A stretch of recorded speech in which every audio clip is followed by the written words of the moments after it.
I haven't really thought about the process. I've just kind of gone out there, and after having, he said in his words, a very first poor game of his playoff career, it just was a wake-up call for him, and then all of a sudden he just played and, could easily have been the MVP of the playoffs. I mean, no disrespect to Jonathan Marchessault, but, Jack played very, very well, and I think what we saw from him, Jim, was his ability to play a 200-foot game. He was very good without the puck. And if you're going to win in the National Hockey League, you have to have, I think you got to have the big guy up the middle, and certainly he is that. But Vegas is built through the center of the ice, and their centermen all contributed in a lot of different ways. But for Jack Eichel, I don't think there's any doubt that anybody cannot say that he has arrived because he played his very best hockey at the most crucial point of the season. And you're right, he is a Stanley Cup champion. Eddie Olczyk is joining us. You're right, Ed. There, Bill, right through the center of the ice, and then you've got the guy between the pipes. I mean, how do you not talk more about Aiden Hill again? Like, dude, Eddie, how do you explain a guy who never had played a single minute of postseason hockey before being thrust into action in the second round and then leading his team to the final and its first ever Stanley Cup title? Can you help me make that make sense, Edzo? How does that work?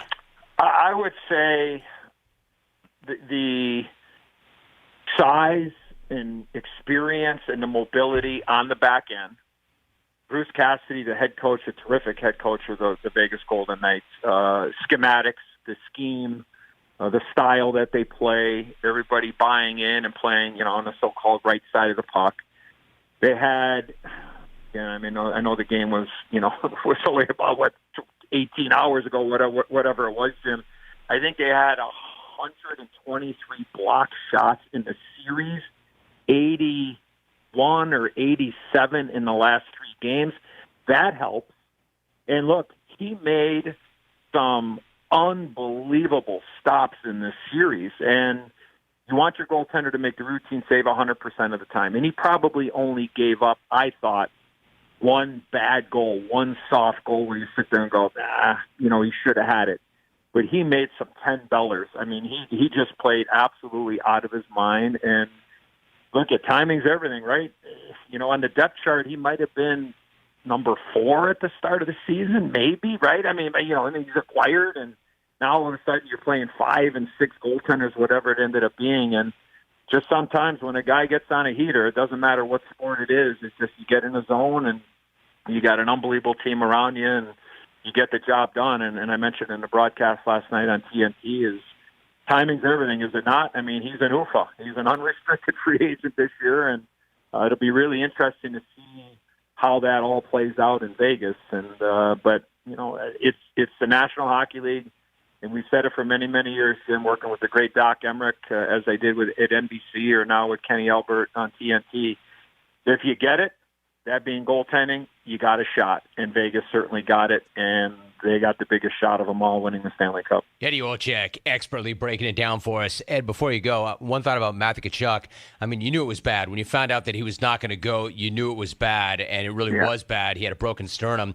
Knowing how tough and how proud he is, and the fact, never mind that he was out there previously with it, how much do you think that killed him not to be out there with his guys in that fight, in that potential elimination game? Yeah, I mean, we talked to Paul Maurice, the head coach of the Florida Panthers, before the game, and he gave us the heads up that Matthew was not going to play, and the follow-up question was how is he with it? And Paul Maurice, I mean, he didn't say a whole heck of a lot, and obviously, I mean, devastation would be the word that I would use when I looked at Paul Maurice talking about Matthew and not being able to be in that locker room with the guys. And look at the legend of Matthew Tkachuk the last couple of regular seasons, Jim.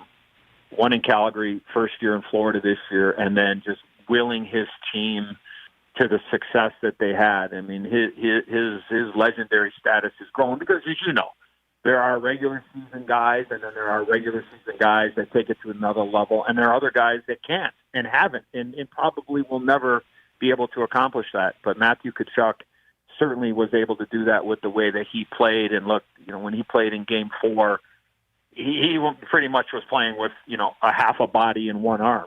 That's just the reality of it. I mean, he just tried to protect himself from contact. He really couldn't do the things I'm sure that he wanted to do, but he gutted it out and gave his team everything that he could. And, sometimes just, teams and doctors and coaches have to make the decision for the player, right, and just protect them from themselves. And I think in this situation with Matthew, he gave him everything that he could, and that team was banged up and had been banged up, and they just absolutely ran out of gas. And that's just the reality of professional sports. And but he's a gutsy kid. I played with his dad for many, many years, the great Keith Kachuk, and of course Brady and Ottawa, the captain there. So not shocking that he gave his team everything that he could, and unfortunately for him and his team, they just came up short, and he wasn't able to play in that Game 5. And I think in the big picture, I think it was definitely the right decision to keep him out, because you don't know what other further damage could be done if he did try to lace him up. No doubt. One last thought, Edzo. So what now? Obviously some family time. It is vacation. Are you going to get to the track, get to the beach? What are you going to do now, Edzo? Well, there's a pretty good chance I'm going to wear out my ExpressVet account, Jim, playing the ponies, that's for sure. My second son, Tommy, who came across my boys when we were in L.A. together, my son Tommy's going to be getting married in about a month from now here in Chicago, so that's on the docket. And then little vacation time with the lovely and talented, my wife Diana. We'll be married 35 years coming up in August, so hopefully we'll be able to get away at some point. So all is good. And then, by the way, you got to make sure I got plenty of time for my 2 grandkids, so I'm looking forward to having a real nice summer, and then back at it in the middle of September. Good for you, Edzo. It's going to be a great summer. You can tell a huge, huge summer for the Olczyk family. Edzo, love you, appreciate you. Thank you very much for having one more run into the jungle before officially starting the jungle. That's how you close the show, Ed. Appreciate you so much. My honor, pal. Love you. Keep up the great work, and say hi to Jen. I appreciate it. You too. Diana too. Eddie Olczyk. He is the best. Edzo is like the best at so many things. He's the best handicapper in America. There is no better NHL analyst in America. He's one of the toughest, most courageous guys I've ever met. One of my favorite athletes. Oh, a Stanley Cup champ. Great family. Great wife. Great broadcaster. Eddie Olczyk joining us. Always fun. And I appreciate, you can imagine when you get to the finish line, it's the end of the Stanley Cup final. Believe me, probably the last thing Ed wants to do is another interview, but always says yes and always accessible. And I always love it. So now, as I've been saying during Smack Off season, now we are one more show closer, one more day closer. The day is June 30th. How about an ATP on the way out the door? Let's see really quickly. Yes. This is Chad in Orlando writing, worst. Sorry, time's up.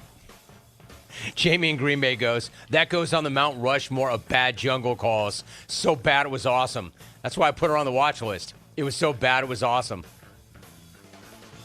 Huge call brought to you by Grainger. For the ones who get it done, Grainger is offering supplies and solutions for every industry, as well as access to product experts ready to answer your toughest questions. Call or click Grainger.com or stop on by. That's a wrap. Will Brinson, Eddie Olczyk were my guests. Thank you very much, clones. Good job by the XR4 Ti. The folks are going hard. The crew are going hard during Smack Off season. All right, so ask yourself, what can you do to make it better? Send us a Smack Off prediction. Try to make a phone call tomorrow. See you then. We're out.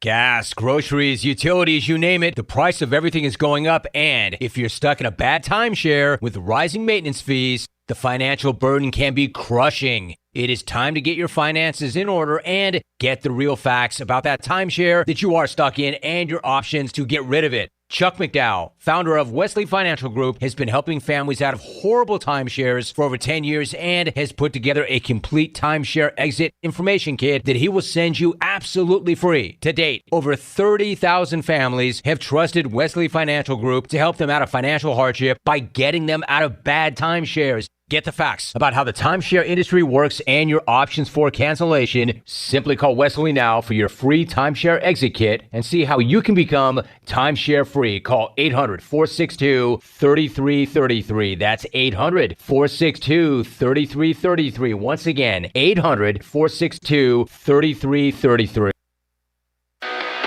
Baltimore Orioles baseball. 1-0. Lester swings. Ground ball. Massey reaches out and it's past him. One run will score. score. Coming in behind is the second, and Josh Lester once again delivers for the Orioles. A 2-run single, and the O's take the lead back 5-3. Catch all the action right here on Pirate Radio, the voice of the Pirate Nation. Hey Pirate fans, this is Cliff Godwin. Summer is upon us, and I want to invite you to attend our CG23 Youth Camp here at East Carolina University. We will offer 3 sessions of camp. All camps will be held at Clark LeClaire Stadium, and campers will get baseball instruction from the ECU baseball staff and players. Campers will play games each day, and each camp ends with our famous Pirate Slip and Slide. Full day and half day sessions offered. For more information, visit cliffgodwinbaseballcamp.com. See you there, and go Pirates! There's nothing like holding a freshly grilled Jersey Mike's cheesesteak. It's even better than holding a winning $1 million lottery ticket. For starters, Uncle Sam takes half. Then you buy some useless stuff, like a tiny suit of armor for your cat. And before you know it, your sister's cousins and Uncle Frankie come knocking on your door for handouts. Bing, bang, boom, you're back to zero. So if you want to play a winning number, order a number 17 Mike's Famous Philly. Freshly grilled right in front of you. It's a Jersey Mike's thing, a sub above.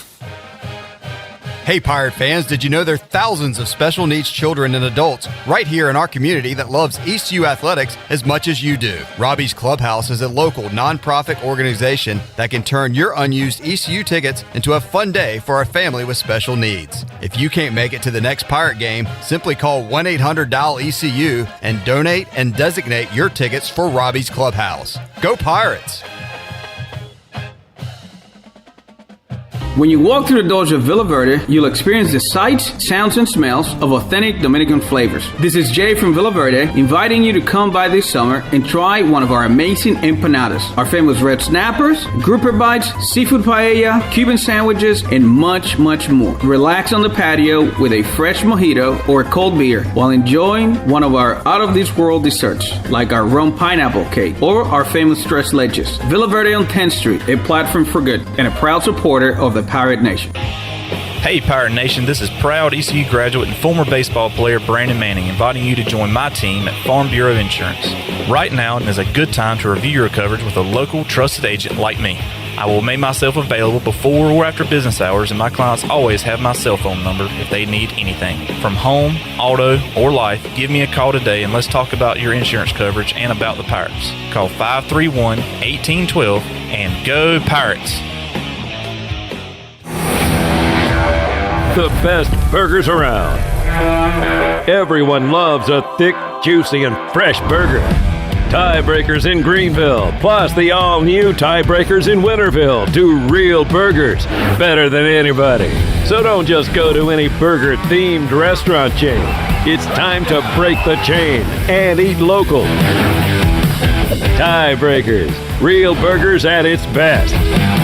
Everybody loves burgers. If you missed Pirate Radio Live, you missed. The headman for ECU Baseball, Cliff Godwin. What is the right way to you when your team does it the right way? What do you mean by that? That we work hard, we do things right in the classroom.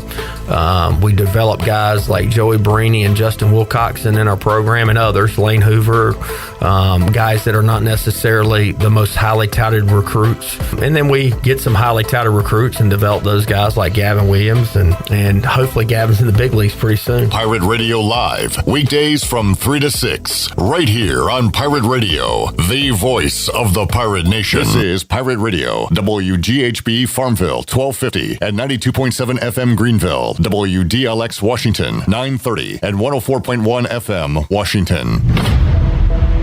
Can you be quiet, please? Thank you. Welcome to Pirate Radio Live. Ty? Hi. Ty? Clip. Hey, man, good to see you, brother. He's a cool cat, man. Superstitious beers! Superstitious beers! I got a little taco meat on my chest. I grabbed a handful of lunch meat and shoved it down my teammate's throat. I'm a former long snapper. Booty, booty, booty, booty, booty everywhere! At the Burlington... I have no idea what the just happened. Did not flub at all. Send it in. Now live from the Pirate Radio studios in the heart of the Pirate Nation, here is your host, Clip Brock. Welcome in to Pirate Radio Live here on a Wednesday. Clip Rock here with you inside the Pirate Radio studios, coming to you on Pirate Radio 92.7 FM in Greenville, 104.1 in Washington. You can find us on 1250, 930 online, pr927fm.com, and watch the show on Facebook Live and on YouTube. Be a part of today's program with questions, comments, what is on your mind. We'll be talking to you a lot these next couple of months as we enter a downtime in the world of sports. The NBA, the NHL has wrapped up these last couple of nights. Got, of course, Major League Baseball going on, College World Series this weekend. You'll have golf majors here and there, including beginning tomorrow with the U.S. Open. So still a lot of topics, but if you want to hit some things, you can do that on Facebook, on YouTube, and also hit us up on Twitter as well, or give us a call, 317-1250. Got some guests lined up for today's show, including Ken Watlington from WNCT Channel 9. He'll join us in about 20 minutes here in the Pirate Radio studios. He's been in Moorhead for the Big Rock Blue Marlin Fishing Tournament. We'll discuss that and everything else going on here locally and beyond in the world of sports. Patrick Mason will join us coming up at 4 o'clock. We'll talk some baseball with P. Mace, look ahead to some Pirate football as well. And, years ago when Zach Maskovich was in town working with WNCT Channel 9, during the summer, we would just have random drafts, and we'll bring that back because we're hitting a bit of a lull. So we're going to do 2 different drafts today with myself, Chandler, and Patrick, and maybe get others involved. But we're going to draft MLB hats, and also we got to do soup, right? I mean, Patrick is Soup Boy. We're going to do a soup draft as well. So we'll pick our favorites when it comes to MLB hats and soups coming up in hour number 2. Hour 3, Pirate outfielder Jacob Jenkins Cowart will join us on the Pirate Radio Live line. We'll recap his season, the way it ended, talk about what he's up to this summer, and look ahead to 2024 ECU baseball with JC. Got that on the way at 5 o'clock. Also, Mark Brown, CamdenChat.com. The O's continue to play well, put up a ton of runs last night on the Blue Jays and picked up a win. They'll play Toronto again tonight, and we'll talk to Mark Brown, CamdenChat.com, ahead of that. So that is the lineup. We got Shirley Rhodes here. We got intern Joey here. We got the man of Chandler Honeycutt, joining us here as well, who is cutting on the lights as I speak. I hate those lights. It's going to cause early blindness for me, and no one seems to care. No one has a care in the world about it. Chandler doesn't. Chandler's in a mood today. I am ill. What's wrong, man? I don't know. I was fine earlier. Is it me? How much have I incorporated into that bad mood? A little bit. I've been piling on you some. Yeah. I was also harassing him earlier, so I probably ticked him off too. I'm in teacher mode. I'm being harassed. I don't know. I'm fine. I should be excited. You got a good student with intern Joey. He is learning fast. I've been teaching him just like 2 or 3 days, and he's learning very fast. Him and Connor both, so they're doing a good job. Let's get to know Joey. What do you think? Let's turn his mic on. I got nothing else to do. Let's go. Let's talk to Joey. Joey's been let's let him make his debut on PRL. Doing a good job around here. What's up, Joey? Hey, how you guys doing?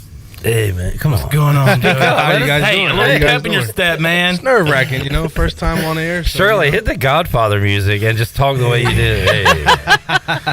My name's How you doing? Joey. So, Joey, you do something cool over at ECU. What do you do? Yes, sir. I work with the grounds crew, so I've been working with them diligently for about 2 years now. It's been a fun time. We're watching quality baseball, and I get to get paid to be at the game, so you can't beat that, really. Are you on the field pregame and when they drag it in the middle of the game? Pregame, it's about an hour, so you know how they have their on and off. So yeah. They come on, we drag.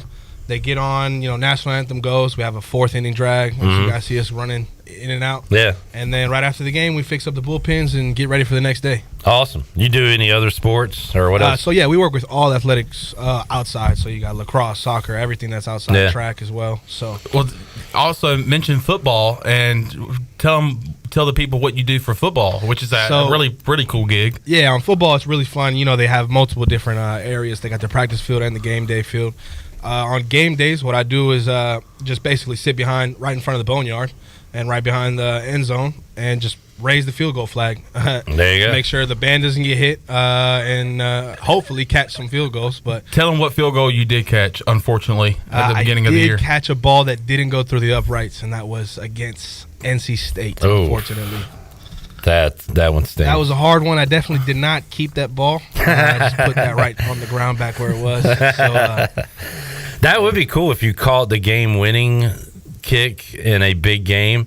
I'm sure, are there people like, all right, ball, like right after you catch it, they want the ball back? Yeah, absolutely. Sometimes. So it really depends on the situation. If it like happens out of nowhere, some of the athletic trainers from the other side, the other team especially, won't get down in time. So, for example, I may or may not have a Memphis football. Oh, wow. Okay. And a USF football, but I gave the USF football to my father. All right. So you definitely do have those. I have a couple. You may or may not. And if that football would have went through the uprights against NC State, I probably would have that one too. Game ball Joey. Where are you from, Joey? I'm from Fayetteville, North Carolina, but my parents moved here from Puerto Rico. Awesome. All right. Yeah, you asked me earlier today, have I been to a Woodpeckers game? Oh, yeah. I was like, you mean wood ducks? You're like, no, peckers. Nah, I ain't been down there. Can't say that I have. Beautiful stadium. All right, so what's your sports background? Who are your favorite teams? Let's run through it. And if I'm really big Carolina based, I've been here all my life. So North Carolina, you got love the Panthers, love the Hornets. Let's see who we got. NHL, Hurricanes, MLB, the oddball here. And I know I'm gonna ruffle a couple of feathers here. Red Sox fan. Okay. My dad, everybody in Puerto Rico. My dad grew up Yankees. You got a fellow Red Sox fan right beside you. Perfect. So we're here in the house then. But yeah, I just always was going against my dad, real competitive. So yeah, that's cool. I like that. The Yankees, I win Red Sox. All right, fair enough. Tyler says, Joey coming for your job. Jamie said, Joey, you have to try your best not to touch that ball. I guess, are you referring to the state kick? Also, Eric had a good dad joke I didn't read on the show yesterday. He had some advice for Joey and Connor, and hopefully I can remember it because I just brought it up. He said, a word of advice to the interns. Right when you show up to work, find a good place to hide because good employees are hard to find.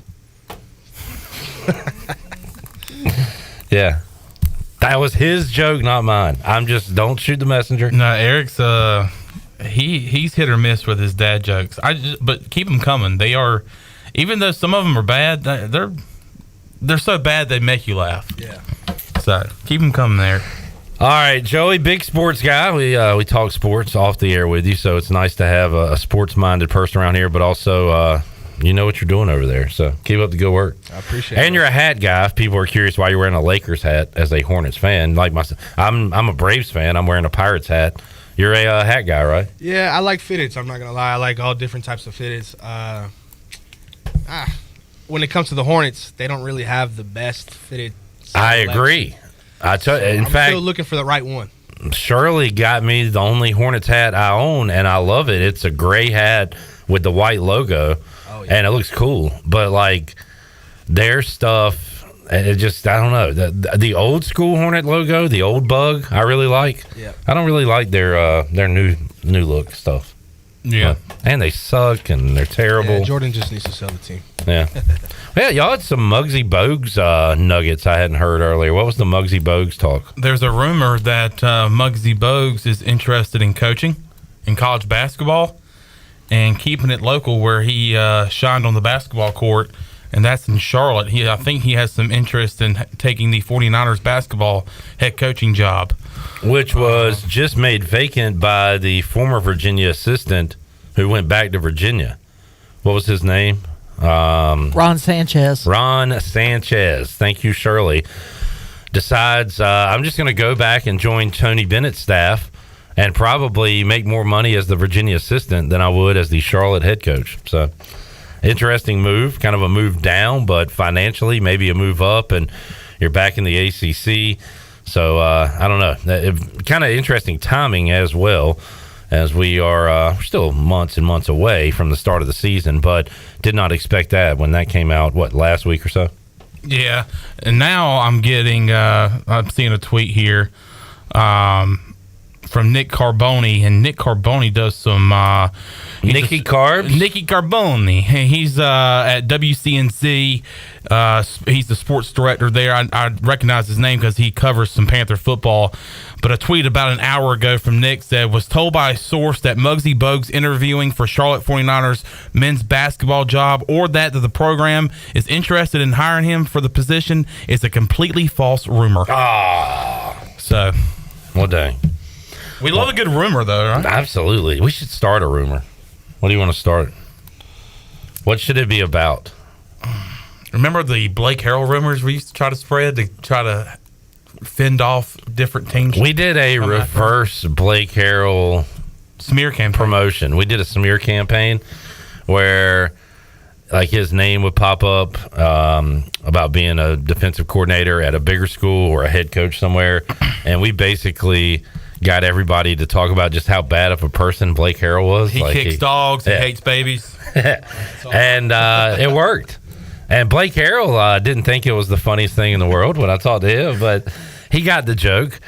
But yeah, we had to do a good old smear campaign to keep him right here in Greenville. We're doing it for the people. So We're doing you're it welcome. for East Carolina football. Yeah. So we could start a Troy D rumor. Yeah. Where he's at. Start a Palumbo rumor as well. Keep him around. Oh man, I tell you what Jeff Palumbo did to me. What'd he do? I was walking in the sheets.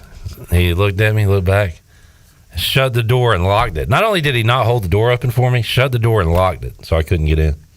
Wow. Just an awful guy.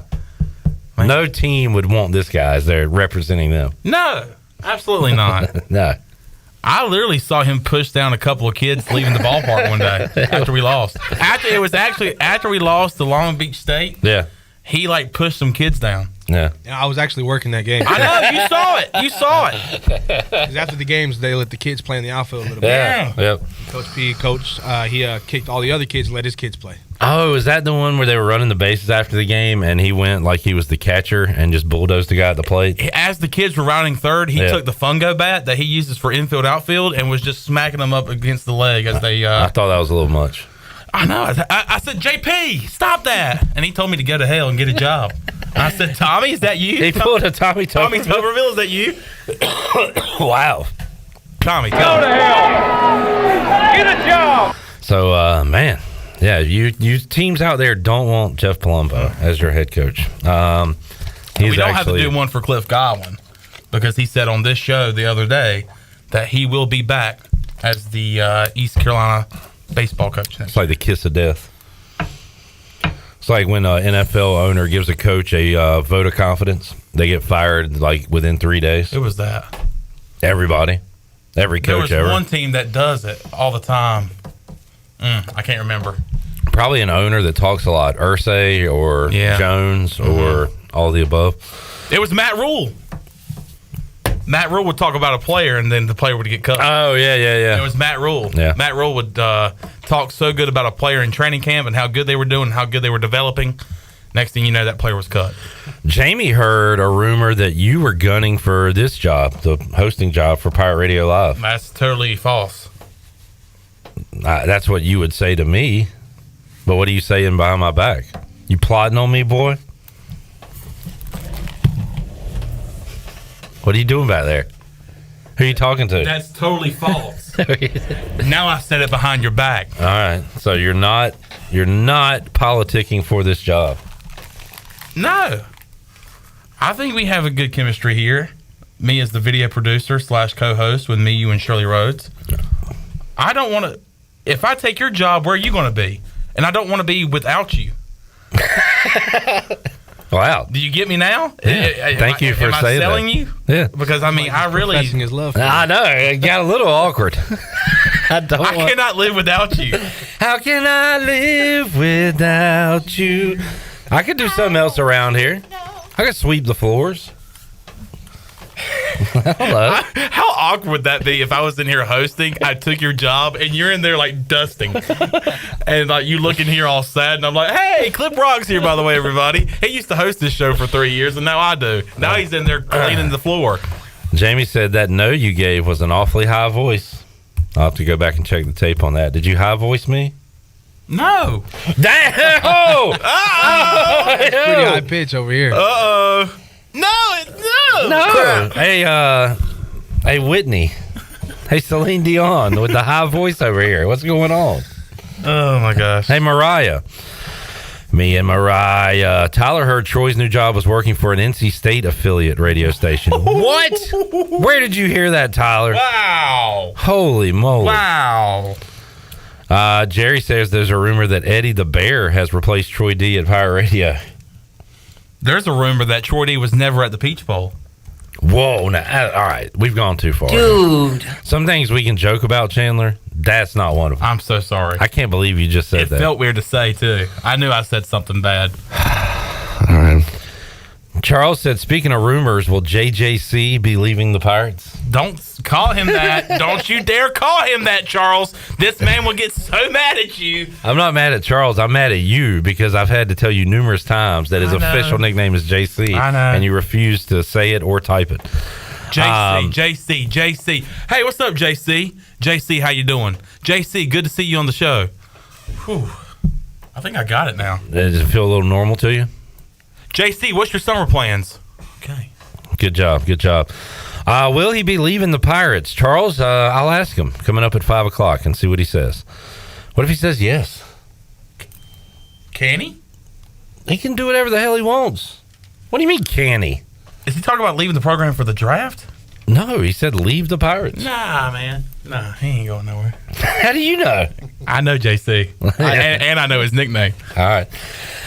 Chad says Troy D likes the Grimace shake. So Lily requested the Grimace meal last night for Grimace's birthday. I've been seeing this. And can't blame her. You got that marketing. You got a purple milkshake.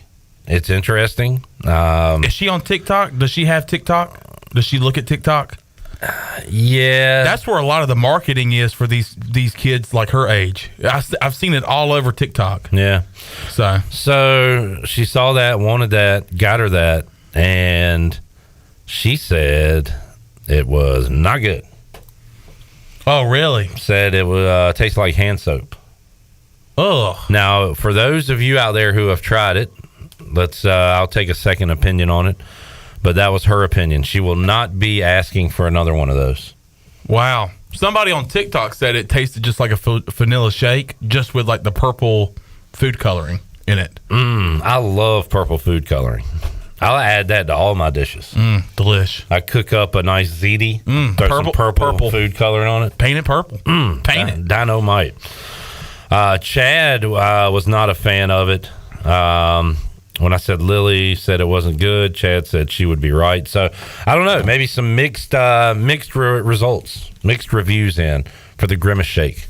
Well, if you've had one, please let us know your thoughts on it. We should have had Ken bring us 3 of them on his way in to try on the air. Wait, he's leaving. He's going to go get them now. Go get some now. 3. Get 2 because I don't want one. I'm good. All right. Chad said Channer wants to be Clip Brock. Craig says I want to be Clip Brock. He said heck. Y'all don't want to be me. Chanticleer Chandler in the house today with that shirt. Oh. Wait till you see Ken's tie. We got some nice colors going here. He's very well dressed. The very well dressed Ken Watlington will join us coming up in just a moment. I am way underdressed. Eric says, hey, Clip. You ready for this one, Chandler? Oh, here we go. Hey, Clip, what do you do when you are attacked by a group of clowns? What should you do? I don't know. You got to go for the juggler. Thank you, Eric, just for making us smile every single day. We try to do that for you. Smile like the sun. And you do that for us. Brandon said, I asked Stephen Igo to ask John Gilbert, hey, Brandon. Hey. What do you, I mean, I don't get on here and talk about other shows. What? Wait, first of all, can I ask a question? Yeah. Who the hell is Stephen Igo? He used to, I think he runs Boneyard Banner. That's him? Yeah. Okay. Yeah. That explains a lot. Brandon's recapping the Stephen Igo show. John Gilbert saying that it would take political pressure for the series to continue. We'll talk about that with Ken Watlington. I hate that. if we can't figure out how to do a game with those teams, I don't want them to be forced to play East Carolina, just like I don't want to be forced to do something by the government that I don't want to do. Just like you would be pissed off if ECU was forced to play a school you didn't want to play by the government. Sure, it'd be great to have those games, but I think the political stuff getting into sports, making teams, making schools play another school is lame. Oh, we got to go play Old Dominion. Ugh. Well, they're not in our state, but I see what you're saying. Oh. People would be pissed if we were forced to do that. Oh, we have to go play Wake Forest. Ugh. That would be an example. I don't know if people would be upset. And Wake Forest is on the schedule. Oh, my God. We have to go to Elon? Yeah, exactly. Now you're talking. We're forced to play Elon by the governor. Gardner-Webb can come here, but we have to go to Gardner-Webb? Disgusting. ECU football schedule. We got Wake Forest on the schedule coming up, Chandler. Oh, yeah. I want to say multiple times. Let's take a gander at that, shall we? Why not? 2027, Wake Forest is here. 2028, we are at Wake Forest, and that is all on the docket when it comes to Wake. Might be a good time to do this with Ken or with Patrick, go over the future schedules once again and see what we have lined up. Wow, 2026 at Boise State. On the blue turf? The Smurf turf? Huh. All right.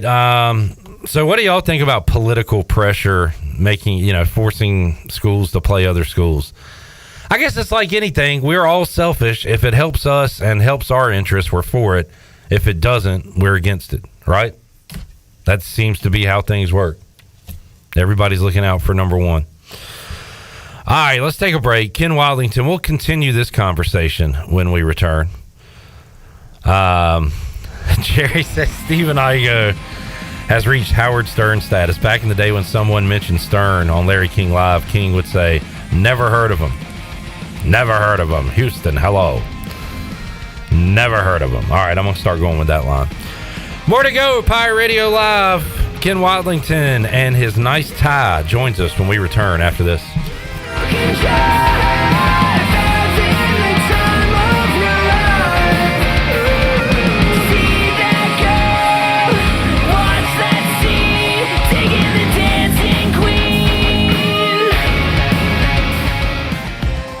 The Beach Tavern Bar and Grill has been the place to be for over 50 years. BT's is the best local sports bar in the heart of Atlantic Beach. Located on West Fort Macon Road across from Pacific, BT's has daily food specials, a late night menu, cold beer, pool, darts, and live entertainment for everyone to enjoy. Make it a summer to remember at the Beach Tavern Bar and Grill. Follow BT's on Facebook and Instagram for all the daily specials and events. BT's, the place for fun in Atlantic Beach this summer. Here at Brown & Wood with Jeff Stein. It's summertime, and Jeff, you guys have a new car wash. We do. We put in a brand new car wash just for the customer. So when you come in, get your vehicle serviced, we wash, dry, vacuum your car for free. It's state of the art, but free to the customer. And this summer you have an AC special. It's summertime. Air conditioning units are breaking left and right. But guess what? At Brown & Wood, all summer, I have free diagnostics on all air conditioning issues. Only at Brown & Wood.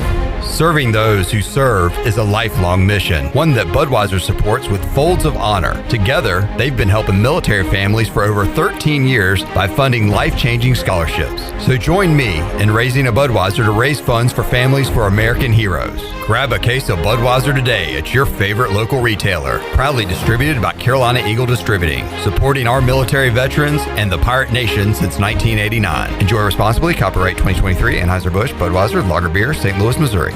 I'm Sam Jones, and for more than 3 generations, my folks have kept the fires burning for Eastern North Carolina Whole Hog Barbecue. At Sam Jones, you'll find our smokehouse pumping out wood-fired meats, cooked fresh every single day. There are no freezers at our place. Everything, and we mean everything, is made fresh daily, including our sides, sweets, and sauces. Stop in and see us, and I bet you'll be able to taste our passion in just one bite. At Sam Jones Barbecue, you'll find plenty of smoke, but no mirrors.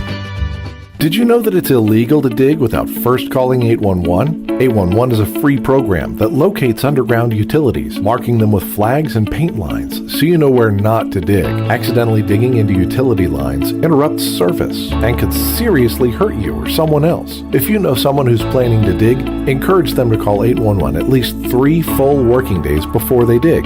811 is free, it's safe, and it's the law. This message is brought to you by Greenville Utilities and this station. Greetings, friends of Eastern North Carolina. If you're looking for a great place to work with competitive pay and a multitude of advancement opportunities, Pitt County Schools is hiring. We employ over 3,500 people, and we're one of the largest employers in Pitt County. We are currently seeking teachers, bus drivers, school nutrition personnel, facility staff, custodians, clerical staff, and more. We offer advanced leadership opportunities for our educators and competitive pay for our skilled labor force. If you want to be part of a thriving school system that focuses on educating students, growing our employees, and promoting positive mental and physical health initiatives, we encourage you to become a part of our Pitt County Schools family to help ensure success for the future of Eastern North Carolina. To fill out an application, visit our website today at pittschools.org. That's pittschools.org.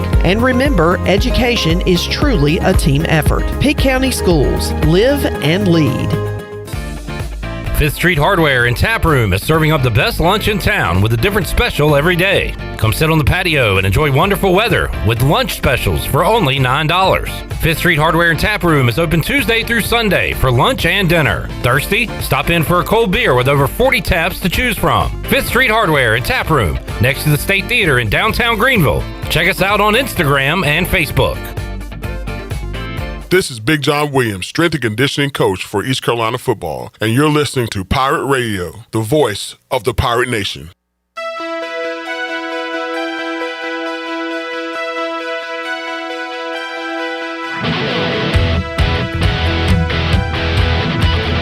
You're listening to Hour 1 of Pirate Radio Live. This hour is brought to you by Pirate Water. Get ready to party, pirates. Go to drinkpiratewater.com to find your new treasure. 21 and older only. Pirate Water. Why be yourself when you can be a pirate? Now, back to the show. Welcome back, and let me get to my live ad here. Drive a little and save a lot at Washington Chrysler Dodge Jeep Ram. Washington Chrysler Dodge Jeep Ram has a great selection of new and pre-owned vehicles. Plus, they offer service to all makes and models in a state-of-the-art facility. Drive a little and save a lot with a short trip to Washington Chrysler Dodge Jeep Ram on Highway 264 in Washington, or you can go online at WashingtonChryslerDodgeJeepRam.com. Now let's head back in to Pirate Radio Live. Here is your host, Clip Rock. Back with you, Pirate Radio Live on a Wednesday. Clip Rock here. The crew, Shirley, intern Joey, Chan Man, and Ken Watlington joining us inside the Pirate Radio studios. Hello, Ken. Hello, hello. How's it going? You're not in your Moorhead beachwear. That'll be tomorrow. I get to head down there tomorrow. I'm kind of excited. Yeah. You have you been there yet? This year, no. Okay, but so tomorrow will be day one for you? Day one for me, and then we're kind of rotating people out throughout the week. Give everybody a chance to get out of the studio and go experience something a little different. Today, you're rocking your newsman gear. Yeah, we just finished a little promotional commercial shoot 2 blocks down the street earlier, so I just didn't change. I just left it on. Try to look professional. Try to give the aura of some type of professionalism. What is the facial hair rule where you work? I feel like a lot of newscasters didn't have facial hair back in the day. Maybe a stash. Yeah, I think it's developed over the year. It's become a little more lenient. My last place I worked up in Ohio, I tried to grow a beard, and they're like, absolutely not. And it took me a while to shave. I kept it a while. They didn't like me too much. But here... well, you are known as the rebel in the news world. Here, though... in the last couple of years, I was on a vacation, maybe summer before last, came back with a beard, and the boss was like, I like it. I was like, can I keep it? He's like, yeah, let's see. Let's go for a while. And then I got COVID and got sick and ended up shaving it. Then last summer I brought it back, and I've had it about a year now. So I need to ask my parents, they're big news watchers, how they feel about your facial hair. I don't like that guy anyway. He can wear a paper bag over his head. We don't like him. All right. We were talking about political pressure. As John Gilbert said earlier today, that outside of political pressure, you wouldn't see ECU and NC State on the schedule, because if they don't come here, they're not going to play. They're not just going to do a road game there. Right. Mike P says he's going to put political pressure on Pirate Radio Live to play the whole metal version of ABBA's Dancing Queen. It was a good one. How are you going to do that, Mike? Who do you know? Who are you writing to get us to do that? We'll see. Over my dead body. He also said nice pastel tie, Ken. Yeah, thanks. All right. I got no comeback. Eric says Double B doesn't have facial hair, but I bet he's got a mean back rug. I can not confirm nor deny that. But he had the mustache forever back in the 80s and 90s. Iconic mustache. Yeah, and now he does it, mustache march for ECU. He does it and he hates it. I'm like, you did this for 20 years of your life. I hate it now. My wife really hates it. I was like, well, that's what matters. Mike P says Ken Watlington, more like Ken Watcleanton. I did show Very good. Very good. Yeah. Mike P's on the roll today. All right. How do you feel about our elected officials getting involved in schedule making, Ken? I don't like it. I think there's other things up there in Raleigh they could be focusing on, right? Yeah. There's a lot of issues in the world these days. And I'd love to have a home and home with North Carolina, NC State, Duke, Wake. All of them. Clemson, Alabama, whatever. I don't think anybody in the General Assembly is going to get us to Tuscaloosa. But. Well, then I'm voting them out. Yeah, get out of here. That is the platform I'm looking for candidates to run on. Who can give East Carolina the best home schedule? But however, with the UNC system, how many, how is it, 12, 15, 18 schools across the state in the UNC system, it is a political type of thing, and the Board of Governors and the trustees and everything, and then the General Assembly gets involved, and it's kind of saying, yeah, NC State, you are going to go to Greenville in 2042, and they're going to come back in 2045. And it's a weird situation with the state-supported schools that the politicians do get involved. And I wish it didn't come to that. I wish just the two sides can hammer it out and say, hey, this is going to be good for you. It's going to be good for us. Let's do it. But everybody's got to look out for it. It is good for the state and those local areas that are hosting the games. But the football coach for the side who feels like they're getting screwed, they're looking out for what's best for them. Are we better off to not play this game? And if you're Dave Doran or Mac Brown and you're like, all right, we can go to East Carolina in a couple of years, or we could host Northern Illinois. They're going to host Northern Illinois. Yeah. They don't. There's too much pressure to go on the road in state against a school you recruit against, and you're kind of in the same pool of players in some aspects. And if you lose a game like that, it's like, the Carolina and the states will tell you they have nothing to gain from it, which I don't think necessarily is true, because the fan bases have a lot to gain. You have a road game 90 minutes away. That's great. Instead of having Carolina plays at Minnesota next year. Who's I know, Minneapolis? And I hate this is a lose-lose situation for us. If we win, we're supposed to. If we lose, the other fan base will gloat about it, and it'll look bad. Like, well, it's a game. Play the game, whatever.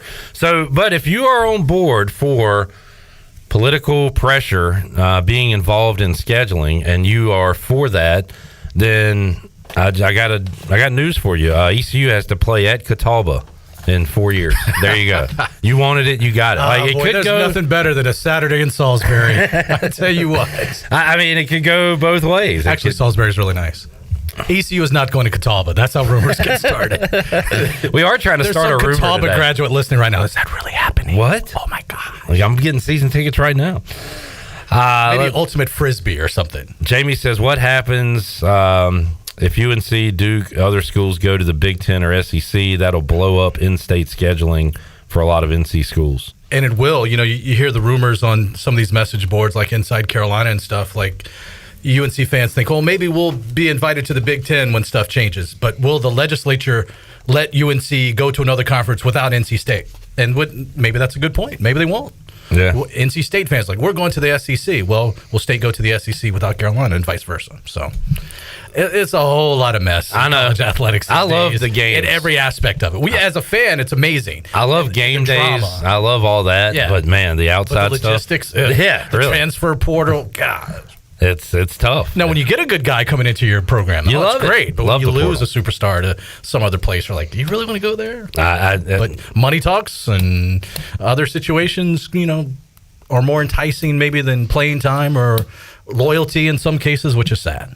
I love the hypocrisy with the portal too. When a guy goes and you say, "Oh man, not a true Pirate, get out of here." We didn't want you anyway. You're not. I don't even know if you'd have started next year. Fine, go on, move on. Yeah. And then you get a guy in transfer that's from North Carolina, chose a different school, and now is coming back home, so to speak. We wanted him all along. This guy, this is the one. He is a true Pirate. So. And the flip side of that is, say if you lose a guy to the portal, the guy goes on to really, really become a superstar and maybe play at the next level. Well, he's one of us. Russell Wilson's a good case of that. Started out at NC State, went to Wisconsin, became a superstar in the NFL, and State fans are like, "That's our guy." Dude, you want people to get up. You want a lot of Facebook comments. And the powers that be at Pirate Radio knows this stuff. That a post about Gardner Minshew or Tristan Newton or Jaden Gardner, just about an update on them, and people will lose their minds. They're not a Pirate, or congratulations to that young man. It's just back and forth. There's no in between. Like, cool. No, it's like, oh my God, it's so good. Or who is that? I don't even know who that is. It's a puppet master. Like there's one guy you were talking about earlier. Who's that? Who's that guy? Never heard from him. That guy he runs InsideCarolina.com, right? Hide nor hair, yep. Pack Pride, I believe he's at now. That's it, yeah. Mike P says, find me a candidate. Oh, he said, well, let's elect officials who will say UNC can't go to the Big Ten without ECU. He said, actually, find me a candidate that'll say UNC can only go if ECU can go and NC State can't go. So now, you know what? I might get more interested in the politics and start showing up to these public forums and asking these specific questions. That is a web of specific situations right there. Very all specific. Have to work out. Sir, I've got 10 hypotheticals for you. Can I read them off real quick? And UNCW is going to the ACC when all these teams leave. I got to throw that in there. Chad Moore is reporting on Facebook. You heard it here first. Catawba versus ECU home and home starting in 2024. Oh, yeah. Also, the Pirates will start playing Chowan in 2025. You know, it only makes sense. Take that, little John up Highway 11 to Hertford County. That's where it is, right? Murfreesboro? Yeah, Hertford County. You're just showing off now, Ken. Very impressive. I'm a dork. Let's look at future schedules. They're always fun to look at. Here's what we got for 2024. People are not going to like this non-conference schedule. Norfolk State at home, App State at home. I like App State. Yeah, App State's great. At Old Dominion, at Liberty. You're just missing a big name there. Yeah, no huge. Like this year, you got Michigan. The year after that, you got BYU coming to Greenville. You guys were talking about Wake Forest is on the schedule in a couple of years. But yeah, 24 is not the most exciting. You're right. I like 25 at NC State, at Marshall. BYU at home. That's awesome. Which is cool. And you'll probably add like a FCS in there, I would imagine. And then the year after that's maybe one of the better non-conference schedules we've had in a while. App State at home, West Virginia at home. Sign me up for multiple Mountaineer visits. And then the visit to the Smurf turf. And then at Boise. And that's going to be a ESPN 2 game, Absolutely. You would imagine. It might be at 9 o'clock on a Friday night or I'm something. feeling after touchdown Friday, that game will still be going on, Ken. And Brian Bailey will be in Boise eating all the potatoes. With his there we go. That's a basic. Oh, sorry, I potential back hair situation going. We got the game. Free game of the day on MLB TV, and Atlanta has scored, and some aggressive base running is going to get them out at third. But Atlanta leads 9-5 on the Buccaneer Music Hall scoreboard, presented by Dub Buck. And that's after the Braves trailed 4-0 after 2 innings. Spencer Strider was getting obliterated, gave up 3 home runs on 6 hits through 2 innings. He calmed down. Braves got their bats going. And we'll see if the bullpen can hold it. If the Braves could just avoid the likes of the Oakland A's and the Detroit Tigers, we'd be all right. You got a 9-11 game losing streak. Play Atlanta and get yourself right. Get right back on board. All right, 2027 at South Carolina, at Old Dominion. Wake Forest at home. I really like that game. And Georgia State at home. Georgia State, that is a home game that we're getting from going to Georgia State and getting absolutely pummeled a few years ago. That's right, in the old Turner Field. That made me question Mike Houston and what is going on. This is bad. This is not good. Well, I think they figured it out. We figured it out. Yeah. We're all right. 2028, Ken. That's how many years? Good Lord. That's wild. NC State and Boise State in Dowdy-Ficklin Stadium. That's pretty good. That's a big. That's a big season ticket number. I didn't even know Boise was a state. You're stuck on your North Carolina geography. You don't know much about going on. I know where beautiful Boise, Idaho is. I've been there in the middle of the winter. It's not fun. Have you? Yeah, I went for when I was working up in Ohio. Bowling Green made the famous Idaho Potato Bowl one year, and we were there December 30th, and it was cold. Why is Bowling Green orange and brown? I don't know the answer to that. All right. But the reason the Cleveland Browns are orange and brown is because of Bowling Green. Just straight took the colors. Just straight up ripped them off. That's the true story. And 2028, NC State, Boise State at home at Wake Forest. 2029, Old Dominion, Liberty. 2030 at Old Dominion. 2031, Old Dominion. By 2032, Old Dominion will just form with East Carolina to perform. By then, there'll be a direct flight from PGV to Norfolk just because of all those games. A lot of Old Dominion on the schedule. Who would you folks like to see added to those schedules? We can talk about that as well. When's Michigan come? Oh, it's just a one-off game. One-off game. And I'm fine with those one-offs. Sure, if you're giving me the option of a home and home, I will take that. Yeah. But going to a big name like that, trying to pull an upset, I'm not. I don't hate on that. I wonder how that game came about. Like, how did ECU reach out? Did Michigan reach out? Is there a third party? Do the conferences get involved? Like, how did that specific game come about? Yeah, great question. Don't know the answer to it. Don't know the answer. But I do Michael know Harris is on fire. That Money Mike is 4 for 4, and he just knocked in another run, and the Braves lead it now 10-5 on the Buccaneer Music Hall scoreboard, presented by the Buck. I think you tweeted Monday night after the game. That's one of the losses we'll look back on. Never heard it, Shirley. Loss. Never heard it. Need it again. The Buck. Thank you. Buck. Sorry, Ken. Go. You said after the Braves game when they blew the lead the other night, one of the losses we'll look back on and say that's a bad loss. Yeah. I was done with them. I'm like, you know what? I'm done with the Braves. Now I'm back. Look at this. Well, you took a day off yesterday. And I was gonna watch last night. You protested then yesterday. Got rained out. So the A's fans did a reverse protest. You did an actual protest and did not watch baseball yesterday. Yeah. Now you're back today. I'm back. Back, baby. Brandon says, how come ECU never plays Duke? Played them in the early 2000s. They snapped a long losing streak against ECU. We also beat them a couple times. But do not know why. Let's look at some Duke non-con schedules and see what they're doing, Ken. You're going to have some A&Ts, some E-lines, some North Carolina Centrals on there. I feel like they play Northwestern every year for some reason. Yep. Shirley, we need to take a break as well. So let's do that.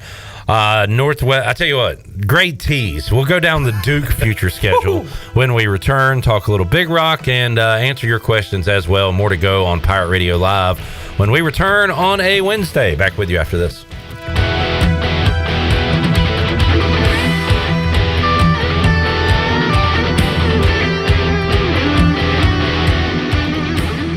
Hi, I'm Bobby Robinson with Aces for Autism. My husband Kyle and I formed a nonprofit in 2014 after individuals gathered together for a fundraiser for our son Samuel. Aces for Autism is a nonprofit ministry to serve individuals and families impacted by autism. Each week, Aces for Autism now provides an average of over 980 hours of direct service to children with autism. One person, donation, or action has the power to make a big difference. Visit acesforautismnc.com.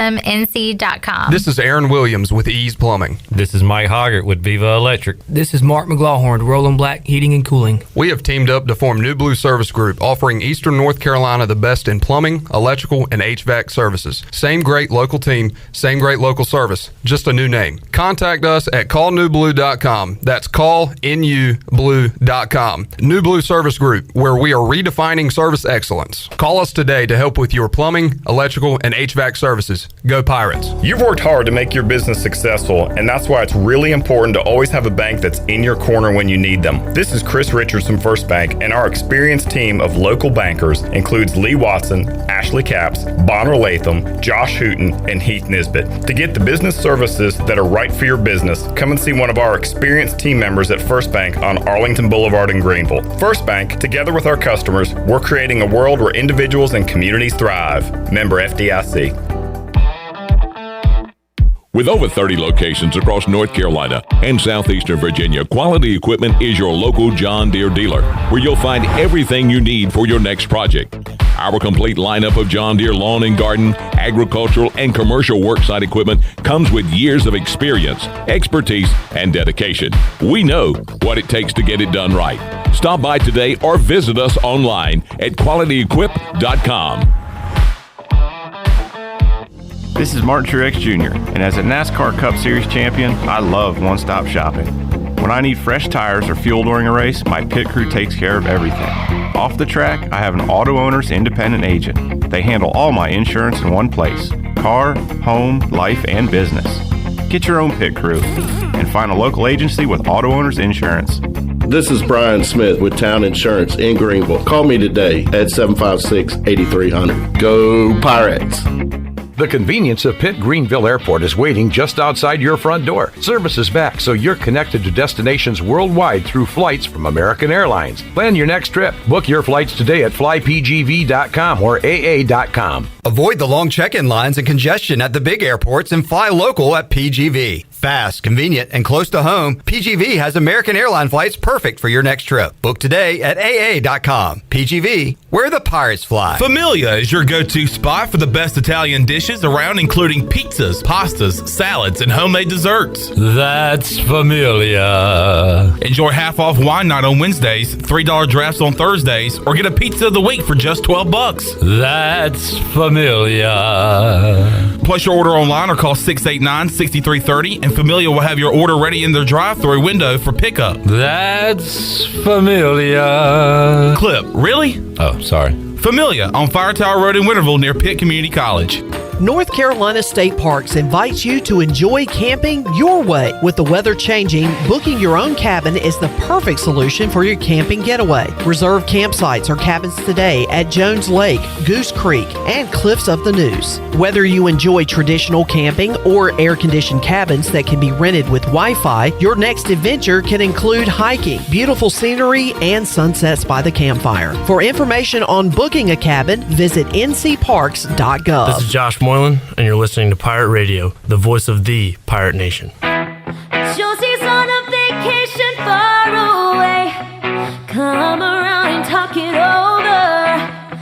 You're listening to Hour 1 of Pirate Radio Live. This hour is brought to you by Pirate Water. Get ready to party, pirates. Go to drinkpiratewater.com to find your new treasure. 21 and older only. Pirate Water. Why be yourself when you can be a pirate? Now, back to the show.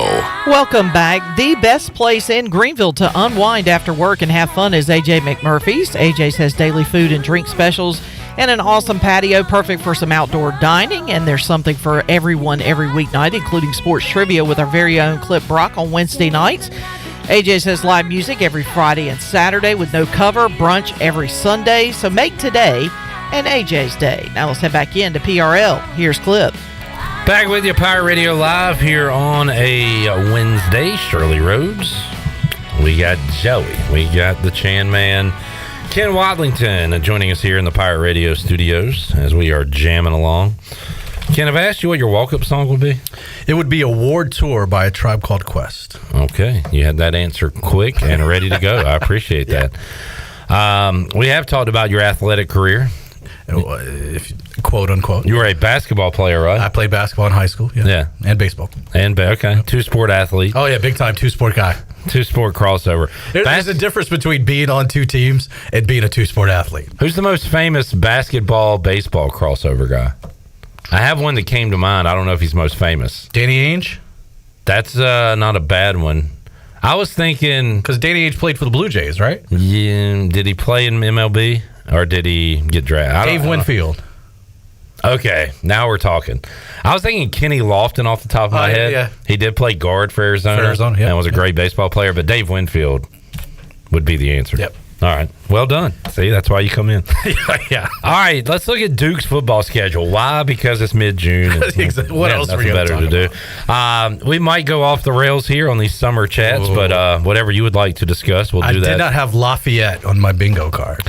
Yeah. Don't hate it. I mean, that is Louisiana, right? Lafayette? No, this is Lafayette, like the FCS school in Pennsylvania. Oh, okay. Maybe, right? This isn't Louisiana Lafayette. That's in the Sun Belt. I think they're just officially Lafayette now. So, or excuse me, just Louisiana. But we can look it up. We've already got a question on Duke's football schedule. All right, their season opener is... That's last year's. No, this isn't. Yeah, and that looks like what you were referring to, yes. Lafayette. The Lafayette Leopards or something. I don't know what they are. All right. But somewhere like eastern Pennsylvania-ish, or maybe it's upstate New York. It's somewhere not in North Carolina. And you're right. Northwestern is on the schedule for this year and next year. Yeah. UConn on the schedule this year and next year. They got Middle Tennessee in 2024. So they're going to play Notre Dame this year. Right. And that's part of the agreement Notre Dame has with the ACC. They got to play 6 ACC schools a year, 5 or 6 a year, to be able to be in the conference for all the other sports. You'll have Blue Devils and Blue Raiders both in 2024 and 25. They got Illinois in 25. And then how about that? A little AAC flavor. At Tulane. A home and home with Tulane. Yeah. Why are they doing a home? They want to... Now, this used to be, Ken, for recruiting purposes, and maybe still is. We want to play a game down in New Orleans. Yeah. But now with the internets and your fancy Tic Tacs and all that stuff. The Tic Tacs, yes. Shake it up. Is that a big a deal as it was? That'd be a better question for a coach, I guess. Maybe it's a big deal to entice someone to say, hey, we're going to play at Tulane in a couple of years, and you'll get to play in front of your family and your friends or something like that. Yeah, it's not to be seen so you can then recruit people. It's then to be able to recruit people to say, hey, we're going to come to your place and play one of these games. That was a big Carolina basketball thing, I remember, Dean Smith right? Used to always want to schedule a home game closest to wherever that person grew up. Yeah, which was, unless it was in-state. Dean Smith would not play an in-state school that wasn't in the ACC. Correct. ECU has played North Carolina. They played Dean Smith in the tournament, right? And then they played North Carolina, I want to say, with Roy. Yep. And that's about it of recent. And UNCW never played Carolina until Roy's second year back, and then they played 6 or 7 times since then. Because they had Haas or so? Didn't they have a coach or something? Or that's the only time Carolina's been to play at Trask in Wilmington is when CB McGrath was there. The former, and he didn't last but 2.5 seasons. Yep, there you go. Not the best time in Seahawk basketball. All right, another AAC team on Duke's schedule in 2028. They're going to go to Philly to take on the Temple Owls, and I don't see Temple playing in Durham. So is that just a road game, a random road game in Philly? Yeah. At TCU, also on the schedule for Duke. So that is what they're looking at. And in 2035, if you want to go ahead and mark it on your calendar, Duke at Notre Dame. Yeah. Will I be here to witness that one? Here in general. Right. Yeah. Don't know. Do not know. Let's see. Jamie says... So we said biggest basketball and baseball crossover. He said John Elway. Now, show me some John Elway basketball highlights. Yeah. And I'll agree with that one. But I believe it. He was an athlete. Braves bullpen's getting shelled again. My goodness. Should I turn this off? No. I don't want you to rip through that awesome shirt before you go on the news today. Tune in at 5. I'm all disheveled. You know why? It's the Braves. Why is Ken holding the tie above his head? What is he doing there? All right. So, Ken, you're heading to Moorhead tomorrow for the Big Rock Blue Marlin tournament? Yep, heading to Moorhead tomorrow. It's been kind of a slow week down there in this 65th edition of the Big Rock Blue Marlin tournament, and really slow today. There was a record 271 boats that entered the tournament.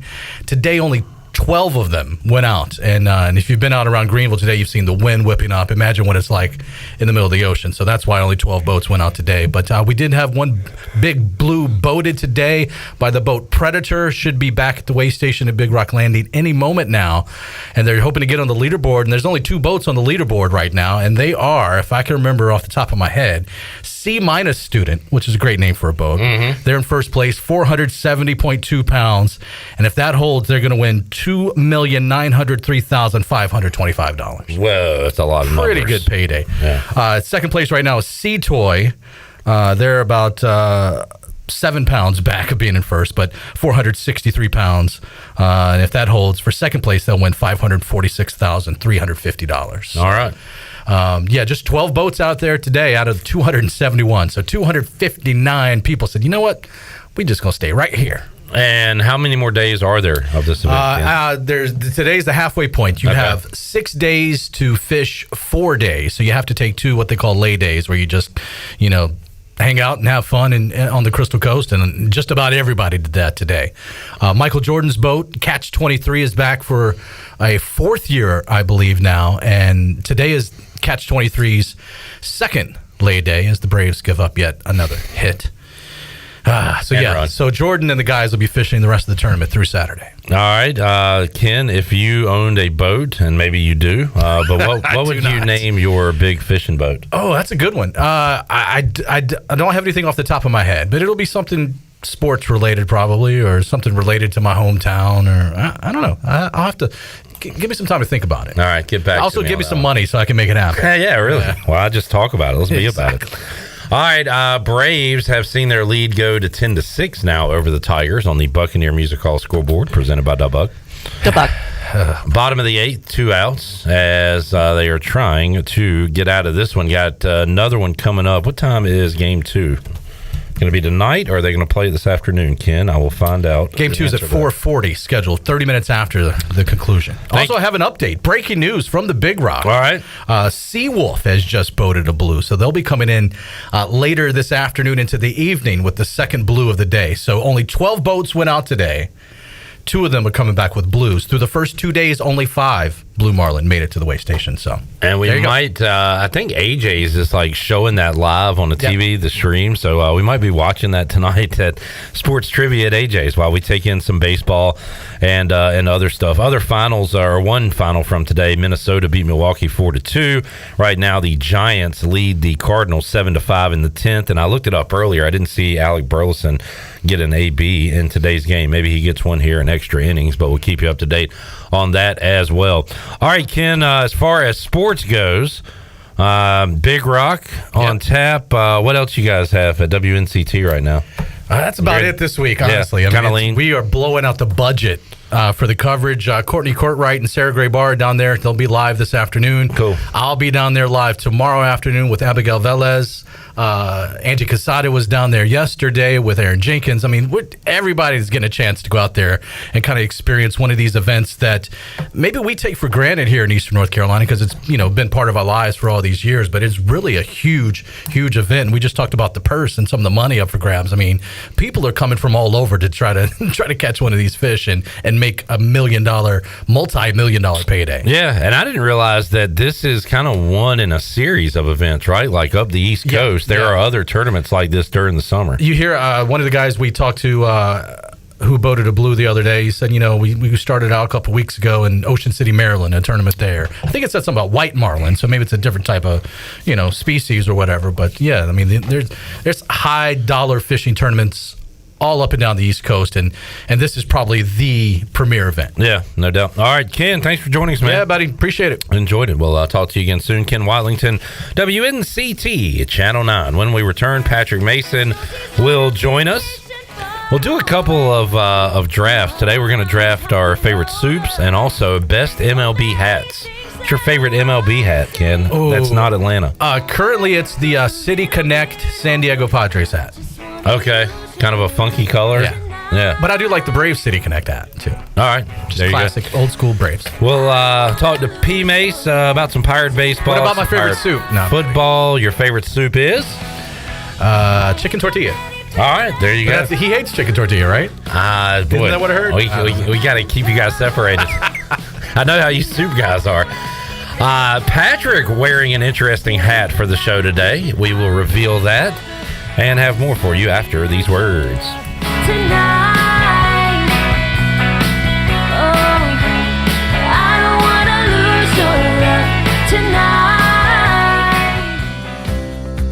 Do you want to get rid of wrinkles, tighten and lift your skin, smooth skin texture, erase veins and brown spots, and get rid of unwanted hair? Are you interested in Botox or filler? Contact the licensed professionals at Beauty Bar MediSpa on Red Banks Road in Greenville. Free consultations available. Visit us at beautybarmedispa.com. Follow us on Instagram and Facebook. Enjoy your visit. Love your transformation. Go Pirates! Do you need custom t-shirts, apparel, or promotional items for your business, organization, or event? Keep it local and print it local with University Sportswear. University Sportswear is your one-stop shop to help promote your business and always provide superior customer service. No matter what apparel you need for your team or customers, University Sportswear can make it happen. Visit universitysportswearenc.com for contact information. University Sportswear, the official sportswear provider of Pirate Radio. Go Pirates! Hey Pirate fans, this is Cliff Godwin. Summer is upon us, and I want to invite you to attend our CG23 Youth Camp here at East Carolina University. We will offer 3 sessions of camp. All camps will be held at Clark LeClaire Stadium, and campers will get baseball instruction from the ECU baseball staff and players. Campers will play games each day, and each camp ends with our famous Pirate Slip and Slide. Full day and half day sessions offered. For more information, visit cliffgodwinbaseballcamp.com. See you there, and go Pirates!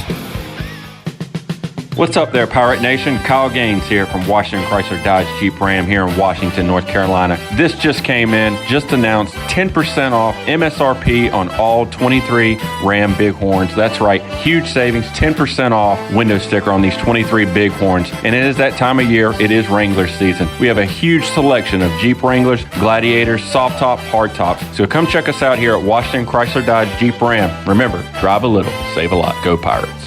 360 Golf Carts is Pitt County's go-to shop for all things golf carts. They have easy-go, club car, and utility carts to choose from. Whether it's for the beach, riding around the neighborhood, or working in the yard, 360 Golf Carts has the perfect ride for you.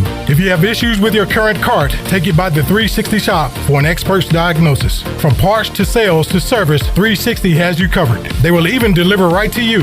Visit Brian Harris today on Highway 43, just past D.H. Conley High School. 360 Golf Carts, Pirates supporting Pirates. UBE and PirateWear.com are proud to offer the Pirate Nation its largest inventory of ECU merchandise and tailgate supplies ever. UBE has the best prices in town, so that makes UBE your one-stop shop for all things ECU. UBE does daily restocks of Champion, Adidas, and Under Armour. Don't forget to bring your young Pirates to plunder the Crow's Nest, which is the only kids store dedicated to ECU. Plenty of free parking in Uptown Greenville. Visit them online at PirateWear.com. Go Pirates! Celebrating a special grad but no time to cook? Why not let Jimmy John's cater your graduation party? Enjoy Jimmy John's famous Mini Jimmys in 12, 18, or 30-piece party packs made to order with fresh baked bread, hand-sliced meats, and local veggies, and delivered right to you. Whether you have a few guests or a few hundred, Jimmy John's will make your graduation gathering an A-plus event. Jimmy John's, open 7 days a week in Greenville and Wilson. Order now on the Jimmy John's app or online at jimmyjohns.com. Before anyone walks into your business, the outside is what they see. Make sure your first impression is a good impression with the right curb appeal. Hi, this is Daniel Andrews from Dan Andrews Lawn Service. We specialize in making your business look great. Let us handle all your professional landscaping needs. We do it all so you don't ever have to worry. Residential services are also available. Call us today at 717-8006 and we'll come out and give you a free quote. Taking care of your landscaping needs is all we do, and we've been doing it for over 20 years. You can trust our reliable team at Dan Andrews Lawn Service, covering all of eastern North Carolina. This is Pirate Radio, WGHB Farmville, 1250 and 92.7 FM Greenville, WDLX Washington, 930 and 104.1 FM Washington.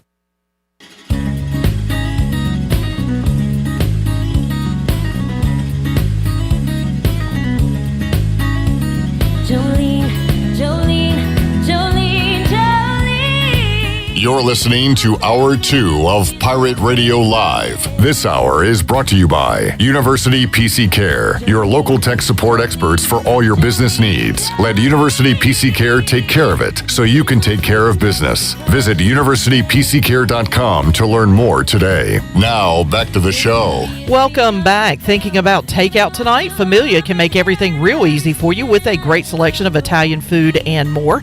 Visit familianc.com to see the full menu featuring pizzas, pastas, salads, and homemade desserts. Place your order online or call 689-6330 and Familia will have your order ready in their convenient drive-thru window for pickup. Finish up a busy day with a great dinner for yourself or your family from Familia.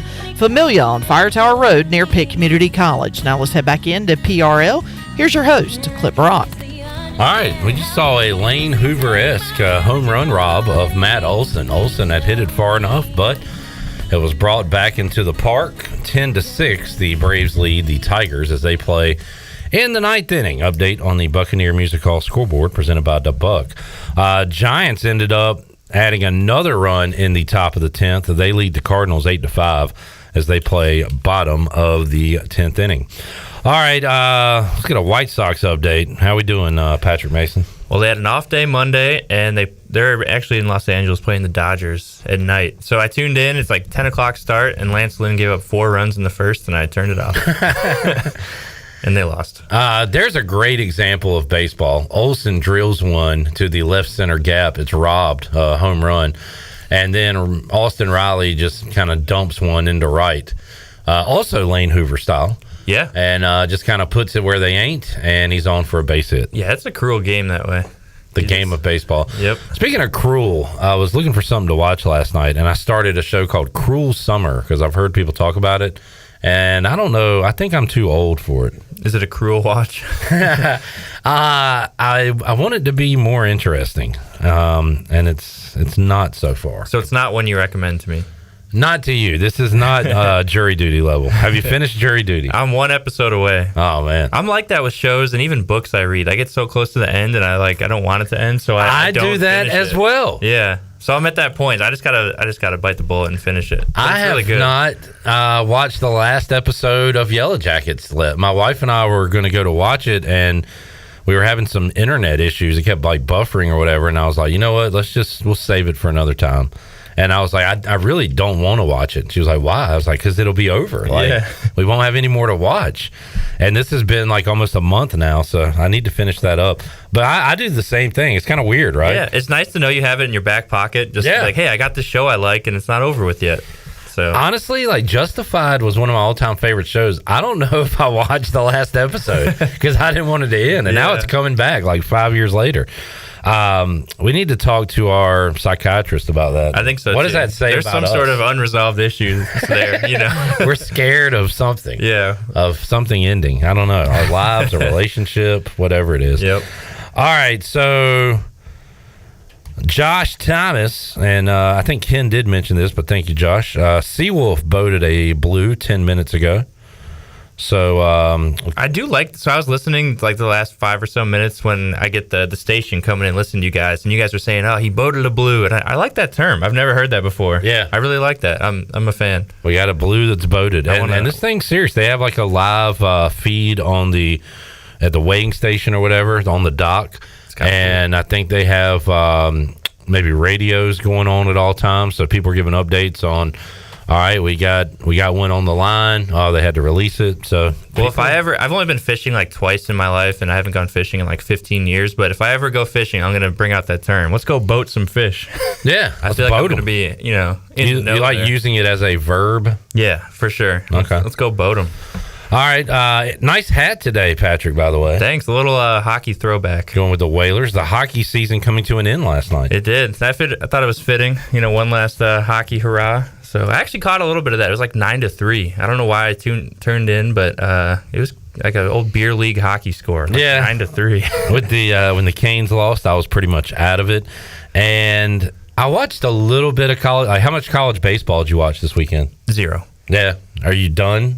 Yeah. Like I've followed. I wanted to see who got in. Maybe I watched like some highlights of the Wake Forest stuff, but yeah, I'm out. Like I need a little bit of a break. I hear you, and I don't know. Honestly, it depends on where's that gambling bill situation, Chandler. Can we bet on college baseball yet?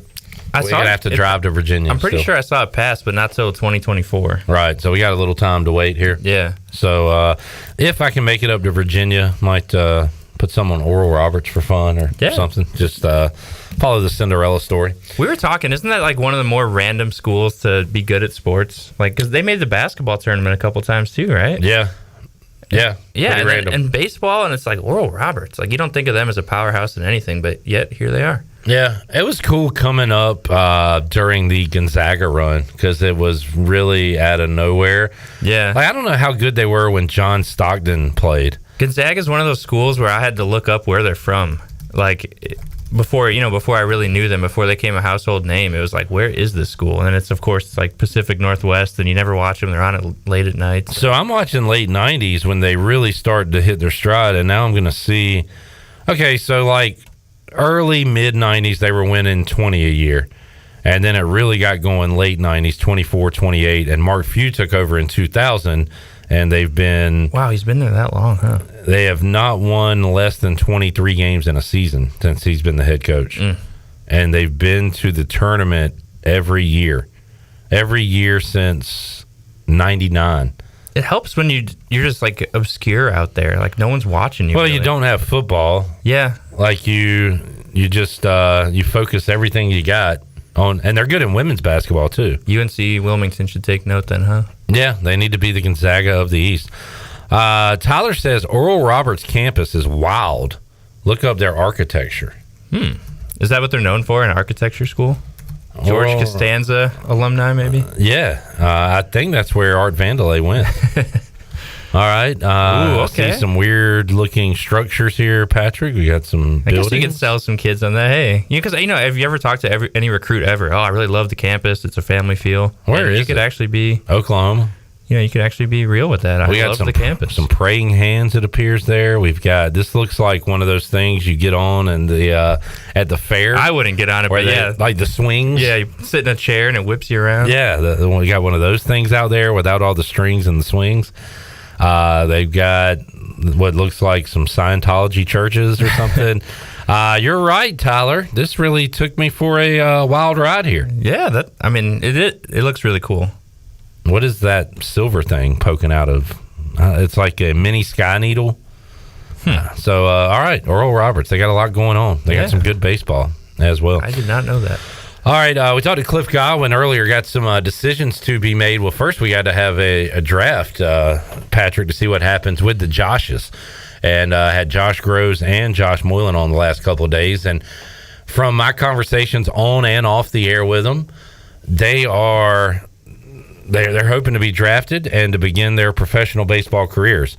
They both said they have not ruled out returning to ECU as it kind of sounds like a backup plan. Yeah. So that's kind of where they are right now. And that's fair. I mean, I feel like anytime any of us got into sports, right, we all just wanted to play professional sports. Like, I think that was the dream. And I feel like when that's right there for you, you go for it. I mean, right? It's pretty simple. Awesome. Yeah. Hey, if a team wants to draft me, heck yeah, I'm going. And you also have to keep an eye, and at this point, we wrote some names down yesterday, players who have entered the portal that were on the roster, day one, 2023.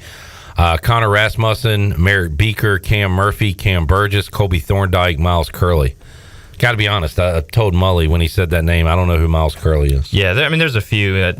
Rasmussen is probably the one who got the most playing time and the most burn. I would say Cam Burgess is the biggest name maybe talked about, but we never really saw him. Right.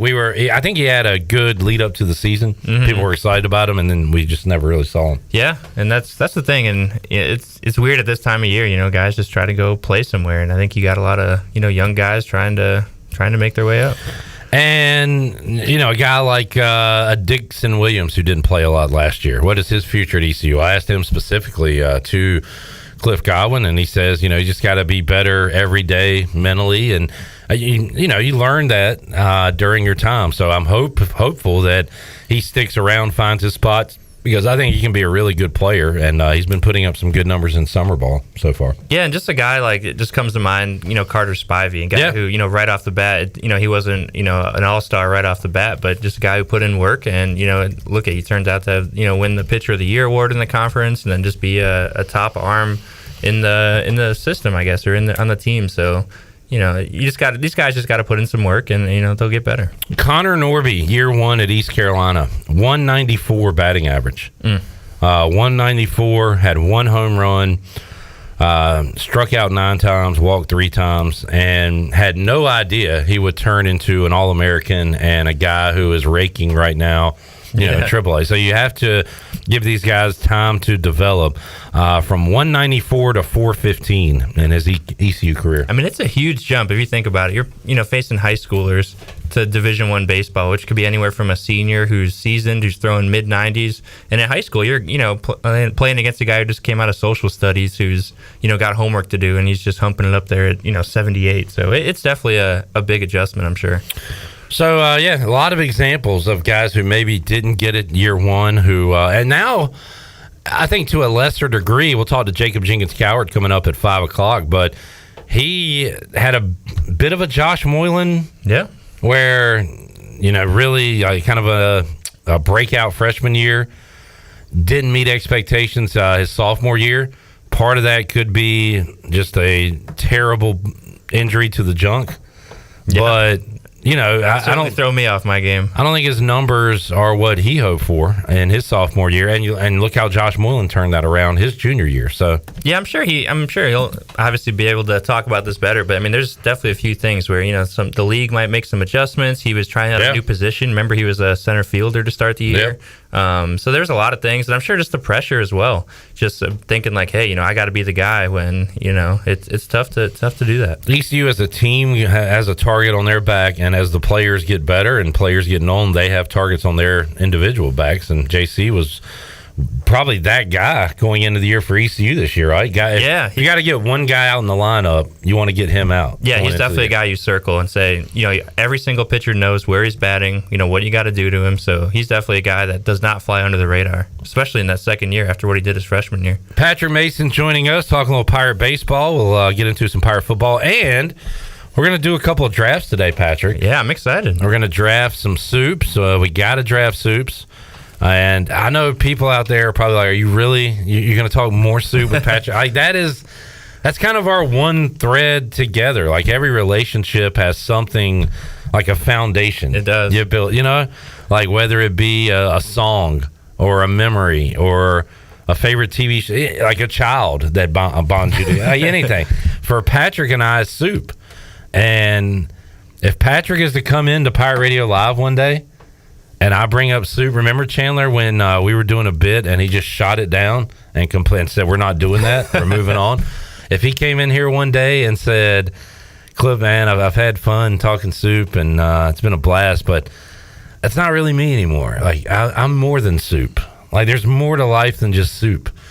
And I don't want to talk about soup anymore now, and I don't like soup anymore. If Patrick came in and said that, first of all, I'd walk out immediately. Yeah, that's fair. Secondly, we wouldn't have a relationship anymore. Like that's how strongly I feel about the soup connection. I feel like that's got to be like my code word. Like if I'm in distress and we're on the phone or something together, and I say, "Clip, man, I just can't do soup anymore." You something's wrong. Send the special forces or something. Send them after me. All right, good to hear. Good to know. So we will draft soups, our favorite soups, and also hats. I want to have a meeting during the break and give the rules for the hat draft, because there are millions of hats out there right now in Major League Baseball.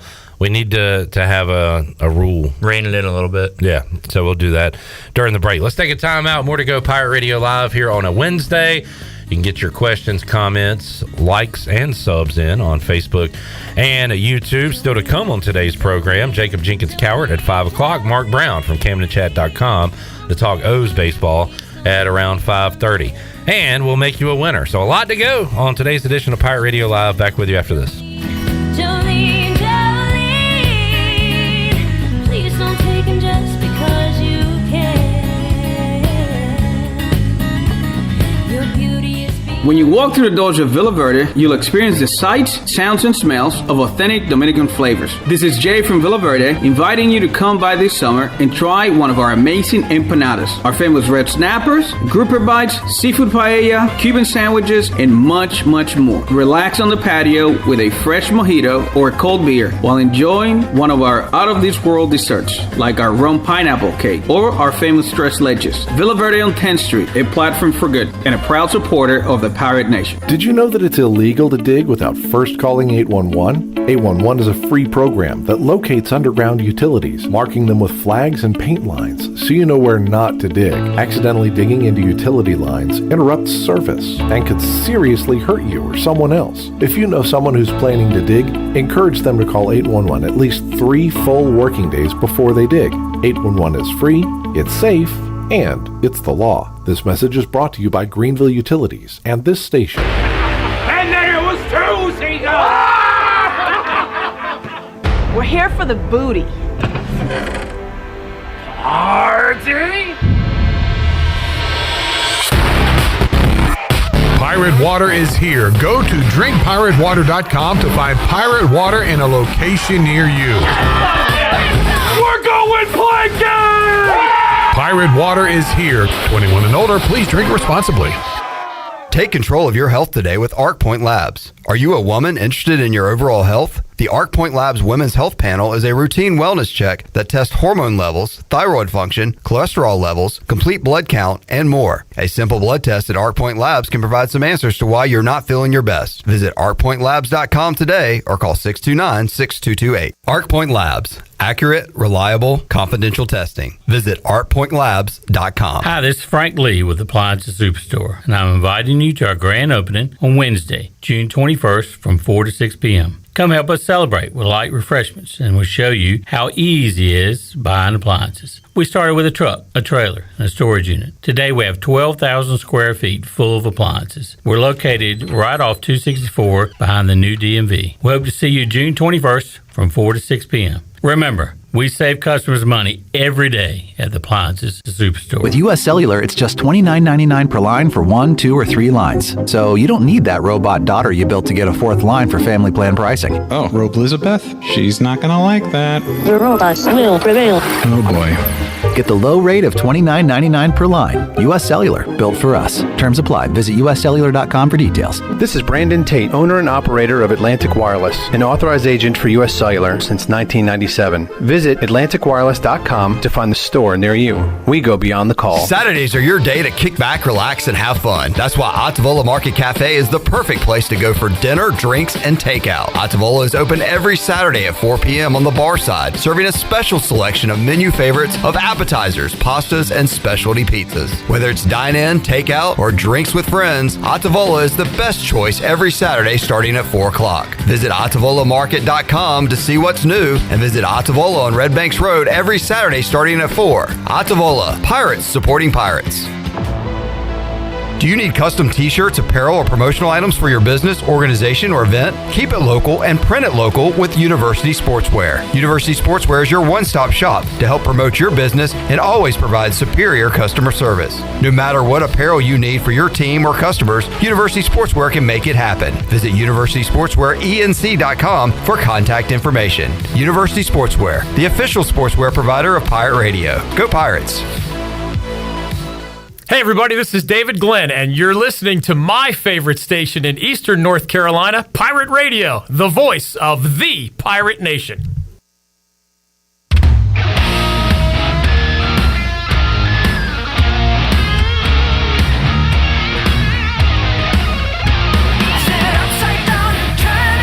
You're listening to Hour 2 of Pirate Radio Live. This hour is brought to you by University PC Care, your local tech support experts for all your business needs. Let University PC Care take care of it so you can take care of business. Visit universitypccare.com to learn more today. Now, back to the show. Welcome back. Town Insurance is your premier independent insurance agency. From maximizing opportunities to minimizing risk, Town's insurance advisors offer expert professional advice to clients of all sizes.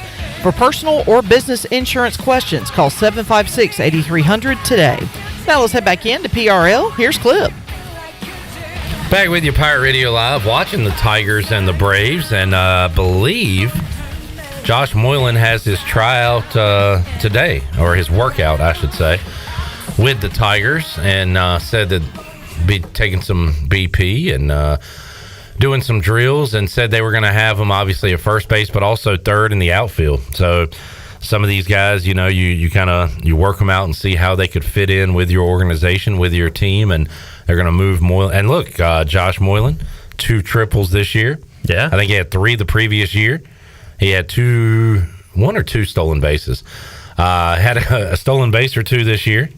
Chandler? He also tagged up from first base in some game. I can't remember. We were very impressed by that. So he can move a little bit, yeah. Deceptive speed, and has really turned himself into a plus defender over at first, Patrick. Yeah, every time I cover a home game, if you watch the warm-ups, he's always on his knees by the dugout, and he's throwing balls off the wall and just fielding it really quick. And I think that's I usually don't see other people do that, so I think he's always doing some extra work on the side, which is really cool. Braves win it 10-7 over the Tigers, game 1 of a doubleheader on the Buccaneer Music Hall scoreboard, presented by Dub Buck. Dub Buck. All right, I got a DM, Patrick, about 7 minutes ago. It said, good talking point to have with Mason.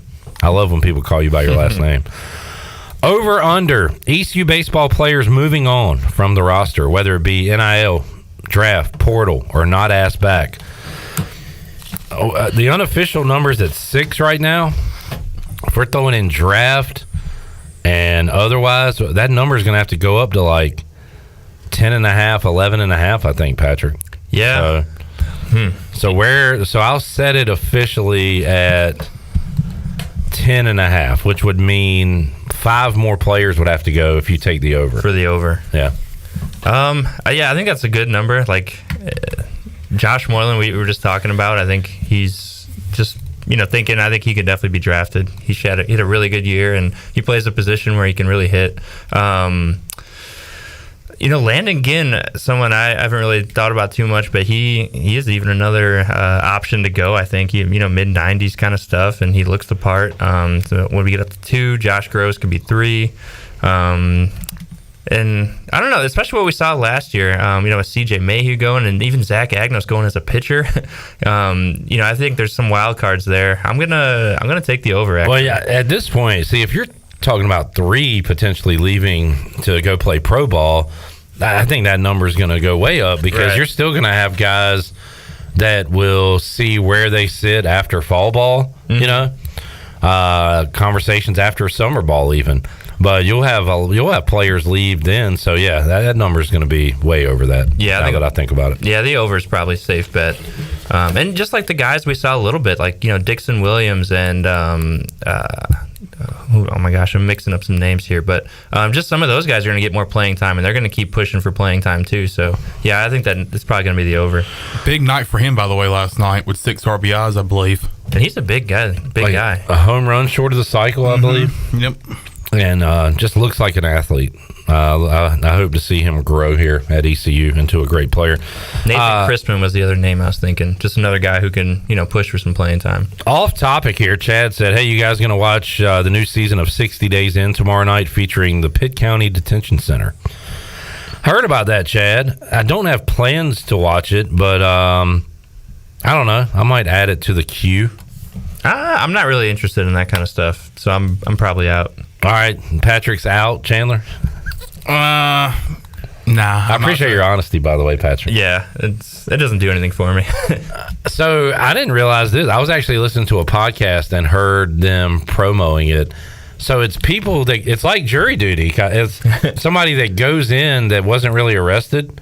That's like playing the part of a crime. Am I right on that, Chad? It seems like high stakes jury duty. It's not just cameras inside a prison or detention center. Isn't it people like volunteering to go in or something and live as a prisoner? That seems wild. Chad, help me out, or somebody out there. So I've never watched the program, but I don't know. Maybe I'll get into it. Jamie says, what? 10.5 not coming back? Well, we kind of just went through it. You got 6 already. You got the draft coming up. You got guys who are going to reevaluate themselves when fall comes around. You've got a boatload of guys coming in. It's a huge incoming class. I just don't think that number is even that high. I think we set it too low. Jamie says, is there any chance both McChrystal and Wilcoxon both don't come back? One for draft, one for transfer. I would say no. There's a chance for anything, but I don't. For both, I would say no. Because if, for whatever reason, if Wilcoxon goes, I think that job is McChrystal's moving forward. And I think that'd be pretty exciting for him. Newton says, Pitt County Detention Center is a horrible place. Very violent. Yeah, well, I don't think it's designed to be a nice place. It's a prison. Yeah, it's what do you know about that, Chandler? A lot. Yeah. Spent 5 years in there. Doing what? Gambling. Wait. All right. So you were in there gambling. What did you do to get in there? I was in North Carolina doing it. You were illegal gambling and you got arrested? I thought I was in Virginia and they stopped me. 5 years in the pen. 5 years. How about that's that? Stiff. Jamie says, what's the number coming in? I believe I saw the number of incoming players for ECU at 17. That sounds right. So, yeah, there's not that many positions on a roster. So, yeah, someone's got to go. Yeah. All right. Got a lot of topics going on at the same time. Jamie and Newton having their own conversations with us. I like it. That's the kind of show this is. We'll talk about whatever's on your mind. PCDC, ECU's lineup, soup, whatever you got. Speaking of soup, let's do a couple of drafts real quick. And the soup will just kind of get us going, just kind of get rolling. A little appetizer. Exactly. I mean, perfect, Patrick.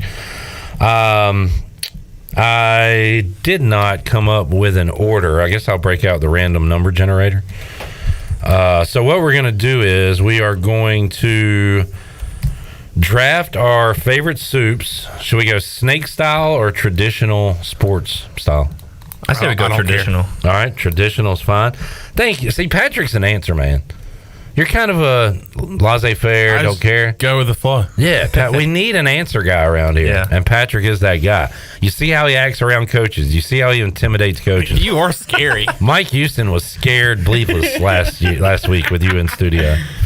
I mean, I did not plan that to have you guys in here together. I had to separate you afterwards. Well, you told Coach. I remember you saying, "Hey, you can go ahead and come in here, Coach." And then he looked, saw Patrick was in here. I saw him hesitate to come in here. I know, but he made this move. All right, small room. So we'll go 4 rounds now. Joey, you are going to be our Mel Kiper. You are going to give your opinion on the picks we make. Do you think it was a good opinion? Do you think it was a bad pick, good pick, whatever? So good. All right, you're good. All right, so random number generator pulled up. I'll be number 1. Chandler, you're 2. Patrick, you're 3. And we'll determine the order. I'm gonna hit this 3 times, and it's gonna determine our draft order. 1, 2, 3. All right, so Chandler 1, Patrick 2, I'm 3rd. And we're doing super hats first. We are doing soup first to get us going. Okay. So you're drafting first. Potato soup. My favorite. All right. Number 1 pick is potato soup, Joey. I'll be honest with you. I did not see that happening on my draft prospect. That was not in your mock draft? But It's we're a just reach. going to have to roll with the dice here.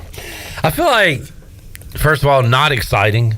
Very bland, but you can add to it, though. No, you can't. Oh. You just got a potato soup. Yeah, that's what they're bringing to your table is potato soup. Yeah. I mean, I'll eat that. You can put salt and pepper on it, but you ain't going to get any other, veggies or anything to put in there. Potato soup. Pretty stable. Kind of a guy like you, Chandler. Just a regular old Joe. Just old Soupy Joe over here. Soupy Joe. All right. Patrick, the soup savant. Well, what is your first round pick? All right, I'm going for the first round pick, lobster bisque. Any specific brand? Just if you're at a nice restaurant, oh my goodness, it's the way to go. I've never had it from a nice restaurant. The only kind I've had is that Walmart lobster bisque for under $3. That is absolutely phenomenal. And that's a good, real good substitute right there. Joey, lobster bisque number 2. I'll have to say that's a great pick. I don't have many soups in my lifetime, so lobster bisque is definitely up there. All right. I'm going to go with a very specific soup. You guys have heard me talk about it. If you probably know where I'm going here. The Dixie Stampede cream of vegetable soup. It is a soup that they serve. You don't get any spoons because the bowl has a handle. And you take the bowl and you just soup up your face. And I guess the official pick would be cream of vegetable, which sounds very lame, but it was the best tasting soup I've ever had in my life. This was that Dixie Stampede? The Dixie Stampede. Now, I've also learned that they also maybe serve the same soup at the Pirates Voyage. That one and the Knights. The Medieval Times. Thank you for helping me out. I believe it was Brandon Manning that told me they serve these same kinds of soup there. So if you ever get a chance to go, screw the show, screw everything. You can also get drinks in a big boot at the Dixie. Yeah. Sounds awesome. That's fun. Delish. But that soup, man, God, it's so good. I've got to recreate it. I'm going to try it one weekend. Probably no, this is not going to be high on Joey's board. I already know, but cream of vegetable. I'll be honest with you. Be honest, man. Collection of first round picks has been very odd. I mean, we've got lobster sitting next to cream of vegetable and potato soup. Yeah, you're right. So I would have to say Pat Mason's definitely taking the lead right now. All right. Well, he is the soup expert, so that would make sense. But we head to round 2. Chandler. I don't even know if this is an actual soup. I think you can make it. If this exists, I would love it. But buffalo chicken soup. Joey. Now I'll be honest with you. You can make spicy chicken soup, of course. Coming from a Hispanic household, had that all the time. Mm-hmm. Buffalo chicken, however, I'm not sure, but I will say that's a pretty good soup. All right. Okay. Good second rounder. Definitely better than potato. Okay. Patrick. Clam chowder. Clam chowder is Old Faithful. That's a great second round pick. Throw some oyster crackers in there. Is that the steal of the draft so far, Joey? Let's wait till the draft gets a little filled out and we'll see. Now answer. that is a great answer. Yeah. Good I was gonna go clam chowder. I'm assuming you're going with the white. Yep. Yeah, the white. that's New where I England was gonna clam go. chowder. All right, I'm sticking in the chowder family, and I'm going with chicken corn chowder. Ooh. Now, these are canned by the big soup companies, and they're pretty good. You can also try to make your own, but I love it. It's thick. It's got nice pieces of white meat chicken in it, and corn, and it all comes together lovely. It's so very hearty. Chicken corn chowder. What do you think, Joey? Well, that's a solid pick. Very filling. Definitely something you want to have before your dinner. All right, I feel like we had a strong round 2 compared to our round 1. Yeah. All right, Chandler, can you come up with 2 more? You got 1 pick here. You just invented your own soup a moment ago. You may or may not be Googling soups as we speak. I am. I'm going to go, man. I'm going to go with a bisque. I want to go with tomato bisque.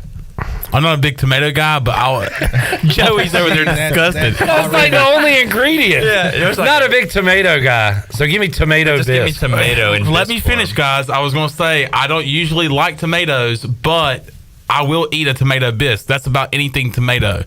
And ketchup. I like ketchup. Joey. Yeah, I don't even know if I really want to comment on the pick too much. All right, wow, you have a. Well, as soon as I said it, I knew it was a bad pick. As soon as I said it, I looked over there and he was like this. He said, "You are not going to be the GM of my favorite team anytime soon." I'm not upset, guys. I'm not a soup guy, so I'm in a draft, and You're in foreign territory here, dude. I'm out of the box here. I mean, the way you set it up, it just sounded like you described a bunch of. I want a right-handed pitcher, but you recruited 3 lefties. Yeah. All right, Patrick. For my third pick, I'm going French onion soup. Man, I'll tell you what. Even if you don't like it, you can tell this guy is a soup savant. He is nailing it. You are a natural with the melted cheese on the top. Oh yeah, man, French onion, Joey. Yeah, that's a solid pick. You can definitely tell the veteran presence in the room. Yeah, we're getting waxed here. All right, this one, I don't know. This might make Joey leave. This might make him mad. This is an old classic taste. It's a specific brand, but it's Campbell's Alphabet Soup. Something about that taste. Is it with like the red broth? Am I thinking the right? Yeah. thing? Okay. Something about that flavor reminds me of home, reminds me of childhood. Nostalgic pick. The letters and the noodles, they're very good. The vegetables are fresh. But just something about that taste reminds me of home. I'm going Campbell's Alphabet Soup. And you know what? This is the 3rd round, correct? Yeah. I will have to say that's a great 3rd round pick. All right. It makes me feel a lot better. Just be able to reminisce on the days that. Yeah. You're right. That's kind of a value pick. Yeah. Because it's an old staple. All right. Chandler, final pick. I think I'm going to go with the soup you get pre-meal at like Japan Inn or somewhere. Like the miso soup? That's not right? Miso. Give me miso. Miso hungry for some soup.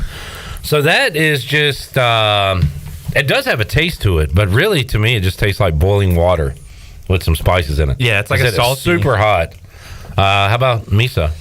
I definitely like the soup. Don't get me wrong. When you go to a restaurant like that, that's a soup that I enjoy. But to cap off your draft, I wouldn't say you had a great time. That's probably your best pick thus far. I definitely didn't have a great time. I'm straight up not having a great time right now. If you reversed your picks, you might look at it better than you actually did it.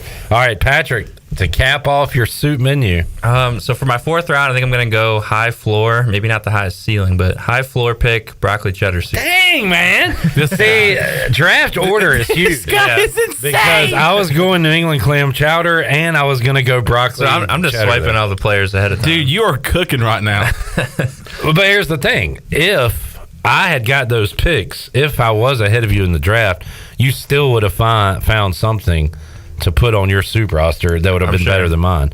So, like, you got so many. I just don't have enough bullets in the chamber. You've got bullets for days. Yeah, I do have some classics, though, too. But I definitely would not have picked this alphabet soup. So you might have kept one on the board for me. Broccoli and cheddar. All right. Well, dang, that hurt me. So I could go loaded potato soup here because that's different than potato soup. Yeah, with the bacon and all that in it. And I do like that one. But you know what? There's classics left on the board, and I just don't know my favorite one. I could go chicken noodle. You know what? I'm gonna go loaded potato because I like a cheese in a soup. That's a good move. I like the bacon. I like the what we got: cheese, bacon, taters. If you get that soup cheesy, it is top notch. See, that's where I messed up. Yeah, I didn't go loaded potato soup. Chandler went with the bases. He went straight tomato, straight potato. Yeah, you are a basic B. Loaded potato. That's a great pick. I feel like I ended the draft pretty strong. Awesome pick. Absolutely. Yeah. All right, that's an awesome pick. So to recap, Joey, one more time, you can give us a letter grade. We like to grade drafts, not grade graphs, but grade drafts. Chandler has potato soup, buffalo chicken soup, delish, which may not exist. Tomato bisque, divine, and miso soup. Give me some more. Well, like you guys said, if I'm going to be Mel Kiper here, I got to be strict. Yeah. And I think the bare minimum I can give you is a D+. Wow. Hey, there's a plus. Yeah. D+. Hey, as long as there's a plus, it could be F+, and I'd be like, hey, I got a plus. You got a plus. Way to go. All right, I'll do mine next. We'll save Patrick for last. So I went with cream of vegetable. Very, you got specific though. I know that's. If you guys had a taste of this, you'd understand. Chicken corn chowder, Campbell's alphabet soup, and loaded potato. What do you think about that draft? I'll be honest with you. Hearing it back, those last two picks definitely helped your stock. So for your grade, I'll be honest. I'll go with a B-. All right, I'll take that. Solid. I'll gladly accept that. Solid. And now for Soup Boy. I can't wait to hear this. Lobster bisque, clam chowder, French onion soup, broccoli and cheddar. Look, all right. Look, you say, hey, we just had a draft, and you showed me that draft order. I'd be like, all right, whoever did this knows his soup. That sounds like the top 4 picks of a soup draft. Of a soup expert. Yeah. And I'm just glad you're not a giant fraud, Patrick. We could have done this, and you could have exposed. You could have had a list like me. You could have been exposed as a fake, a phony. We'll go to the judge here. What do you got for Patrick's letter grade? I'll be honest with you. It sounds like the 2018 Golden State Warriors. KD, Klay Thompson, Steph Curry, and Draymond. Yeah, that's an A for me. All right. I mean, just no weak spots. No plus. Yeah, that's a strong. That's true. Hey, we're the plus boys. Let's go. You're minus. Damn, you're right. So you're better than me. You're D+. Am I B-? Got a strong rookie. That's what I do. Chad said, how is chicken and ganache? Gnocchi. Chicken and gnocchi. What is ganache? That's the thing too, right? It might be, but I don't know. Gnocchi? Chicken and gnocchi is very good. I think the one from Olive Garden is pretty good. All right, so what did we miss? There's a rant like chicken noodle I was thinking about. Like, you ever had egg drop soup from a Chinese restaurant? Yeah. I think that's pretty good. Yeah. I get that. I don't know. I mean, there's plenty out there. Chandler needs to get his soup game up, says Kaz. Jamie says, I'm Team Chandler, but Joey has planted his flag. That was great analysis by Joey. He said Joey will be cleaning bathrooms tonight after giving Chandler a D+. No.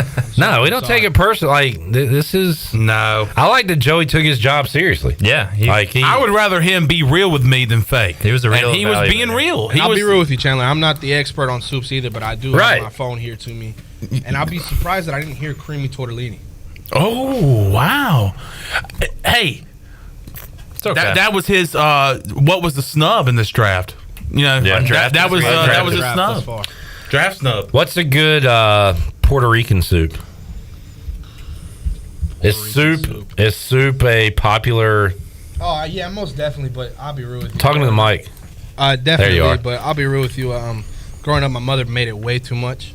You're souped out. Yeah, I got to like 9 and 10. I really didn't eat anymore. So. Mom, mix it up, Mom. What was the soup? Man, I don't know the name. What was in the soup? Potatoes, corn, peppers, chicken, broccoli, cheese. You had a little bit of everything. Just whatever you got. Put it in a soup. Everything but Sounds the good. kitchen sink. Chad Carwine says chicken tortilla soup, which is Watlington's favorite. You're not a fan, though, right? Not really. Yeah. I mean, it's okay, but it's not something I'd order on purpose. All right, we got to take a break. We're going to do a hat draft when we return, and Joey is a hat guy, so we'll find out what he thinks about our MLB hat draft. Ganache is usually chocolate that you pour over dessert and let it pour over the sides. Gnocchi is a hand-rolled potato pasta. Thank you, Josh Jackson. Very different things. For helping us out with that. All right, we got the hat draft, and if you got any more questions regarding Pirate football, Pirate baseball, or more, you can get those in as well with P. Mace as we roll on Pirate Radio Live after this.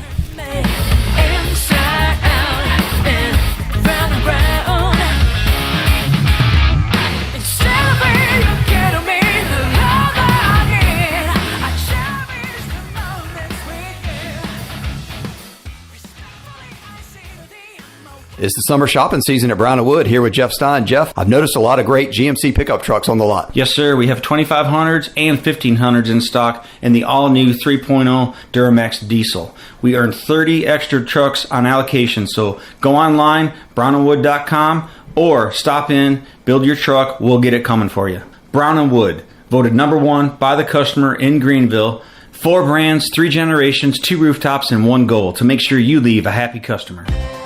The Beach Tavern Bar and Grill has been the place to be for over 50 years. BT's is the best local sports bar in the heart of Atlantic Beach. Located on West Fort Macon Road across from Pacific, BT's has daily food specials, a late night menu, cold beer, pool, darts, and live entertainment for everyone to enjoy. Make it a summer to remember at the Beach Tavern Bar and Grill. Follow BT's on Facebook and Instagram for all the daily specials and events. BT's, the place for fun in Atlantic Beach this summer.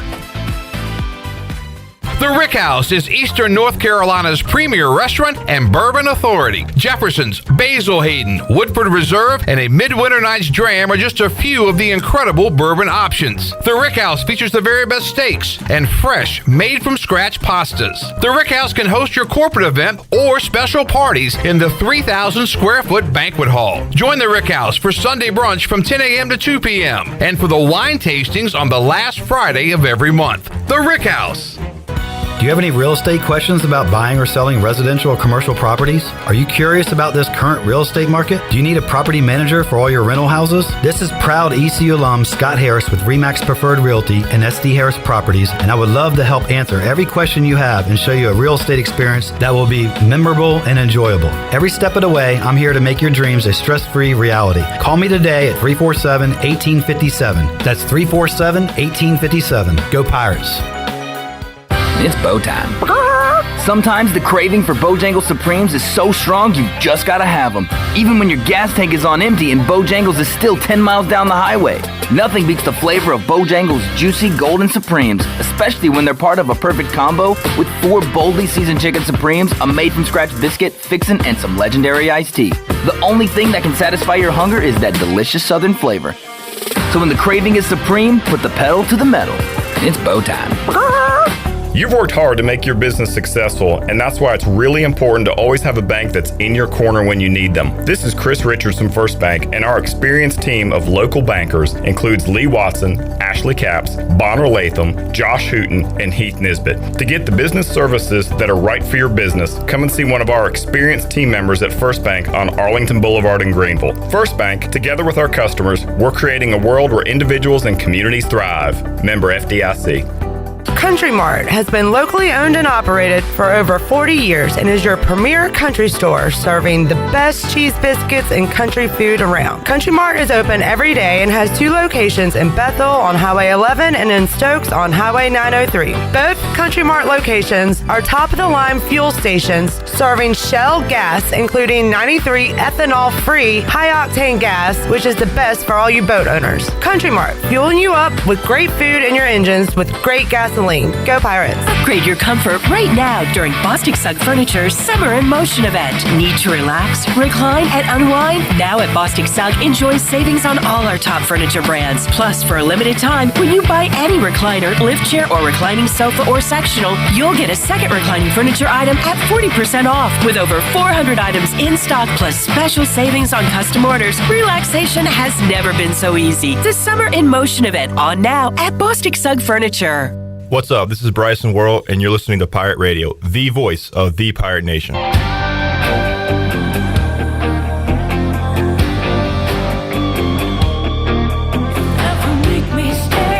You're listening to Hour 2 of Pirate Radio Live. This hour is brought to you by University PC Care, your local tech support experts for all your business needs. Let University PC Care take care of it so you can take care of business. Visit universitypccare.com to learn more today. Now, back to the show. Welcome back. Country Mart has been locally owned and operated for over 40 years and is your premier country store serving the best cheese biscuits and country food around. They are open every day and have 2 locations in Bethel on Highway 11 and in Stokes on Highway 903, and both locations are top-of-the-line fuel stations serving Shell gas, including 93 ethanol-free high-octane gas. Country Mart fueling you up with great food and your engines with great gasoline. Now let's head back in to PRL. Here's Clip. You know, you could prepare for something we talk about. I've been looking. Okay, he's looking. Chandler's looking. But I also like none of these logos are good. Well, all right, you can just pass, I guess, on your picks. You don't have to. Going bike helmet for pick one. Just picking your favorite MLB hats. That's what we're about to do here as we wrap it up with Patrick Mason. The rule is you can pick a maximum of 2 throwbacks. So we're basically going basic MLB hats that the teams wear today, but you can select a max of 2 throwbacks. For the draft order, I'm going to hit this again 3 times. The numbers remain the same, 1, 2, 3. So we're going to go Patrick first, me second, and Chandler third. So Patrick, you are first on the board, MLB hat draft. All right. For my first pick, probably it's going to be that White Sox throwback. That's the 83 with the red and white with the guy holding the bat. With the batter? Yeah. Okay. I think that's going to be my pick. All right. Don't you have that hat? Clip. I don't have any red on mine. Mine is just black and white. It's actually got a little silver in it, too. But I just love that logo. The White Sox have some cool throwback hats. All right. So everything's kind of open to me right now. I love a white front panel on a hat. I love a tri-colored hat. And the Orioles going back to the old bird, I like the colors of it. I think the look. Oh, I forgot. Well, we'll get our grades here in a minute.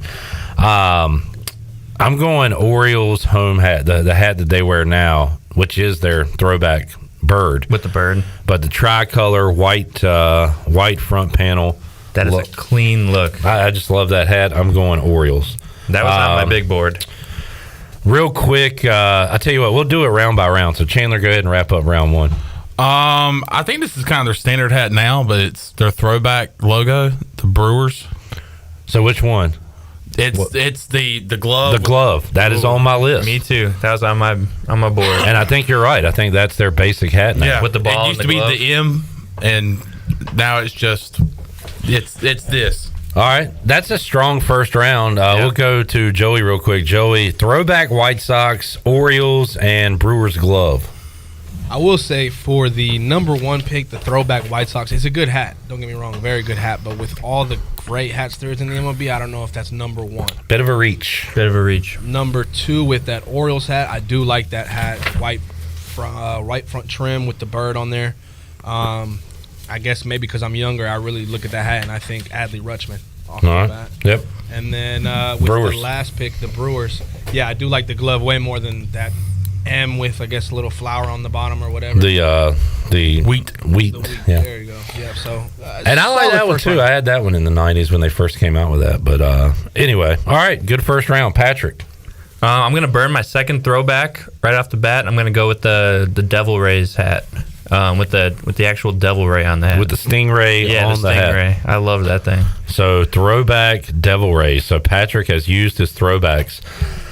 All right. I've got some things jotted down here. I'm going to go second White Sox hat off the board. This is more nostalgia a little bit, but the Sox diagonally down the hat. You've got Dr. Dre saying I've got the chrome to the side of his White Sox hat. I feel like rappers made that popular. Oh, yeah. My middle school, A.G. Cox, had Cox in a similar diagonal design with a C instead of the OX. On the bottom right. The S is beautiful. I love that Sox diagonally. And Frank Thomas made it cool. Give me White Sox. Black and white hat. Is the Diamondbacks with a snake on it, is that a standard or is that a...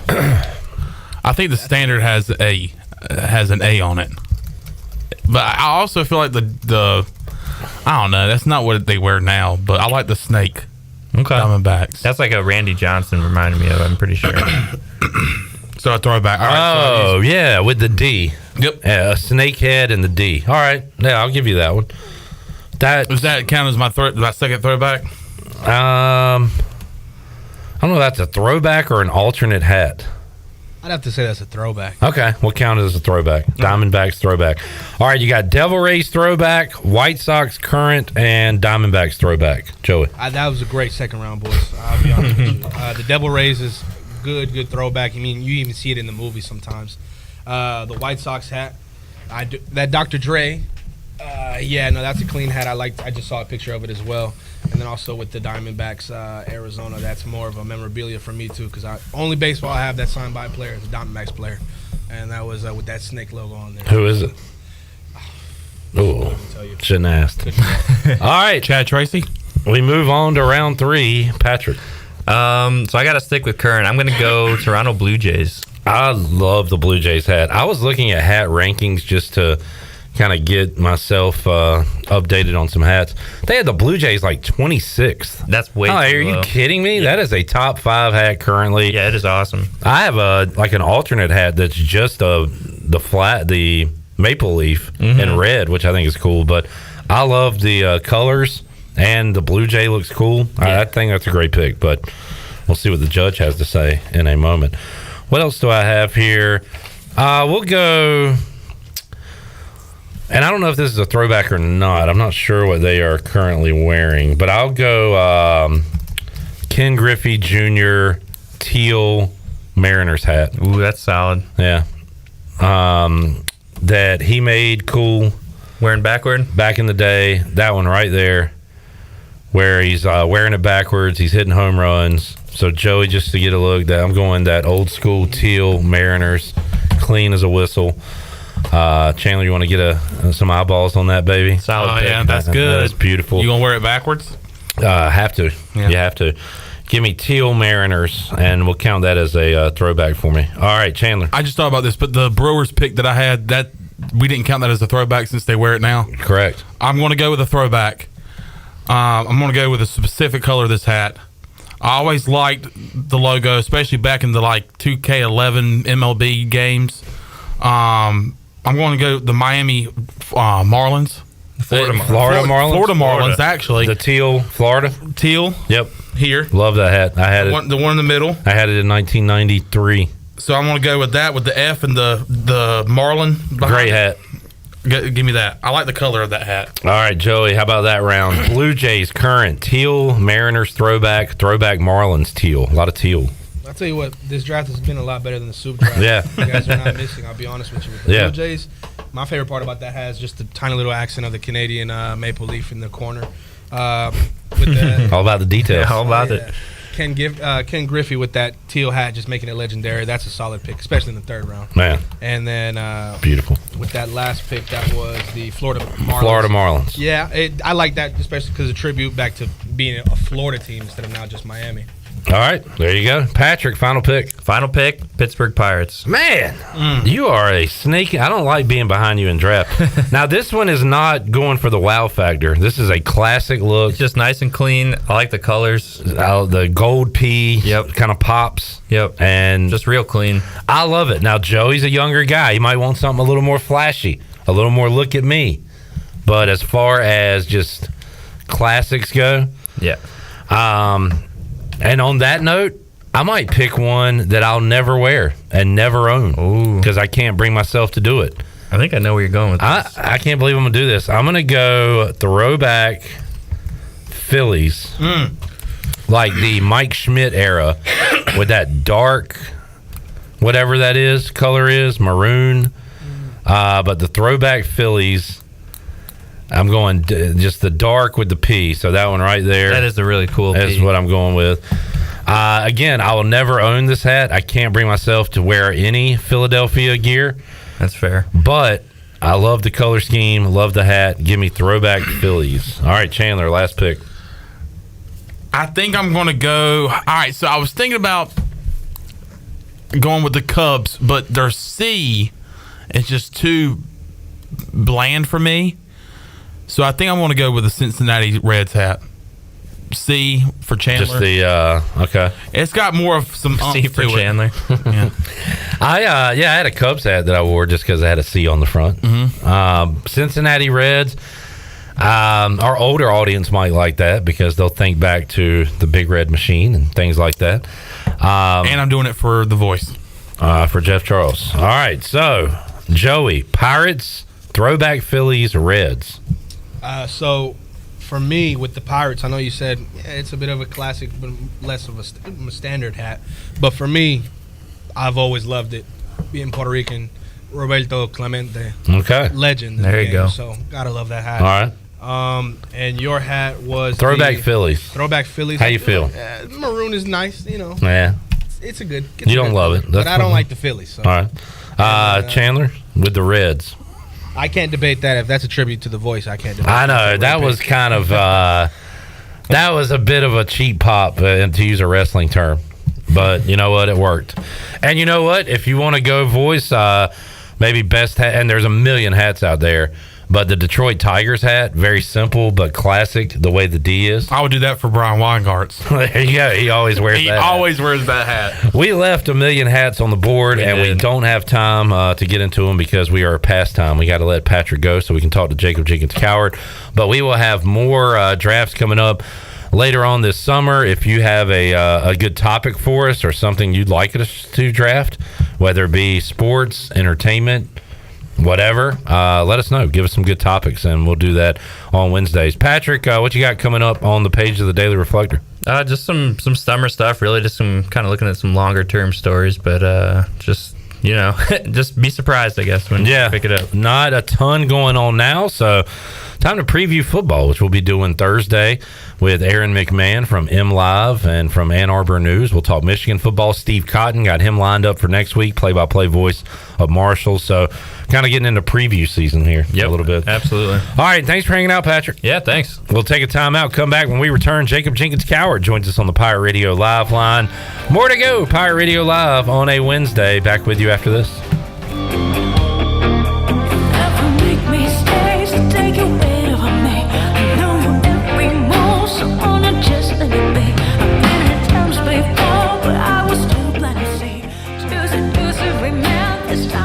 The Doritos Cool Ranch Papadilla. It's the best idea ever. Oh, come on. The Doritos Cool Ranch Papadilla was my idea. I did that. Don't play yourself. The Doritos Cool Ranch Papadilla. Genius. Hey, Pirate fans, Papa John's is the MVP move for game day or any day. Place your order online at papajohns.com and sign up for Papa Rewards. Papa John's, better ingredients, better pizza. Go Pirates! Hey, Pirate Nation, Lindsey Gray here with Carolina Caliber. In 1960, my granddaddy started his firearm business right here in Eastern NC. Still family owned and operated, we have the area's largest selection for outdoor shooting sports and accessories and are one of the nation's top firearm dealers. At Carolina Caliber, we have everything you need from hunting, home defense, and personal protection, including a wide variety for ladies and youth. We buy, sell, and trade. It's a time-honored tradition. Visit us at Carolina Caliber on Fire Tower Road in Winterville. What's up there, Pirate Nation? Kyle Gaines here from Washington Chrysler Dodge Jeep Ram here in Washington, North Carolina. This just came in, just announced 10% off MSRP on all 23 Ram Bighorns. That's right, huge savings, 10% off window sticker on these 23 Bighorns. And it is that time of year, it is Wrangler season. We have a huge selection of Jeep Wranglers, Gladiators, soft top, hard tops. So come check us out here at Washington Chrysler Dodge Jeep Ram. Remember, drive a little, save a lot. Go Pirates. 50 years ago, Honda released the Elsinore, a purpose-built motocross bike that redefined the sport. And Red Riders have been racking up wins ever since. That winning legacy continues today with the new CRF 450R, available at Ron Ayers Motorsports. The 2023 450R produces even more low and mid-range torque for faster corner exits. The updated chassis optimizes suspension, performance, and improves handling. And that's just the beginning, because Honda is also releasing a limited edition 450R decked out in historical design. It sports a blue seat, gold wheels, forks and handlebars, commemorative graphics, and more. Then there's the CRF 450RWE. This Works Edition model gets the same 450R updates plus a slew of performance extras. Choose your new Honda CRF 450R model at Ron Ayers Motorsports, Highway 11, north of the airport in Greenville. After all, you've got a legacy to write. CRF 450R models are intended for close course operation only. Wally's 2 Kettle Corn in Winterville is where you can find the tastiest popcorn around. Make it a movie night at home with Wally's 2 Kettle Corn. They have over 50 flavors to choose from, including classics like cheddar, caramel, and my favorite, better butter. Or try their specialty flavors such as Chicago Style, Wintergreen Mix, and MJ's Cheesecake. Wally's 2 also caters, so if you're hosting a party or event, satisfy your company with delicious popcorn. Check them out on Facebook or stop by and see Wally today on Fire Tower Road across from Sam Jones Barbecue. Wally's 2 Kettle Corn. Make it a poppin' day. This is Talbot Green with Integrity Home Mortgage. Are you ready and pre-approved if the home you want to purchase comes for sale today? Integrity Home Mortgage offers a wide variety of programs ranging from conventional, government, and portfolio loans, plus construction and lot loans. Our team of Talbot Green, Braxton Green, and Joanne Weir offers over 50 years of experience. To get started, call me, Talbot Green, 714-2076. Talbot Green, NMLS 120331. For informational purposes only. Integrity Home Mortgage Corporation is equal housing lender, NMLS 208516. Great food, great atmosphere, and great service is Ottavola Market Cafe. Ottavola is simply a restaurant that focuses on that, being a great restaurant. There's something for everyone at Ottavola. The menu offers a variety of great choices like pastas, pizzas, sandwiches, soups, salads, and seasonal rotating selections. Lunch or dinner, Ottavola is always the right call. Call ahead and get Ottavola to go, or stop by the bar for a drink with friends. It's simple. Come and eat at Ottavola Market Cafe, Red Banks Road next to Food Lion, and OttavolaMarket.com. Ottavola, Pirates supporting Pirates. This is Pirate Radio, WGHB Farmville, 1250 and 92.7 FM Greenville, WDLX Washington, 930 and 104.1 FM Washington.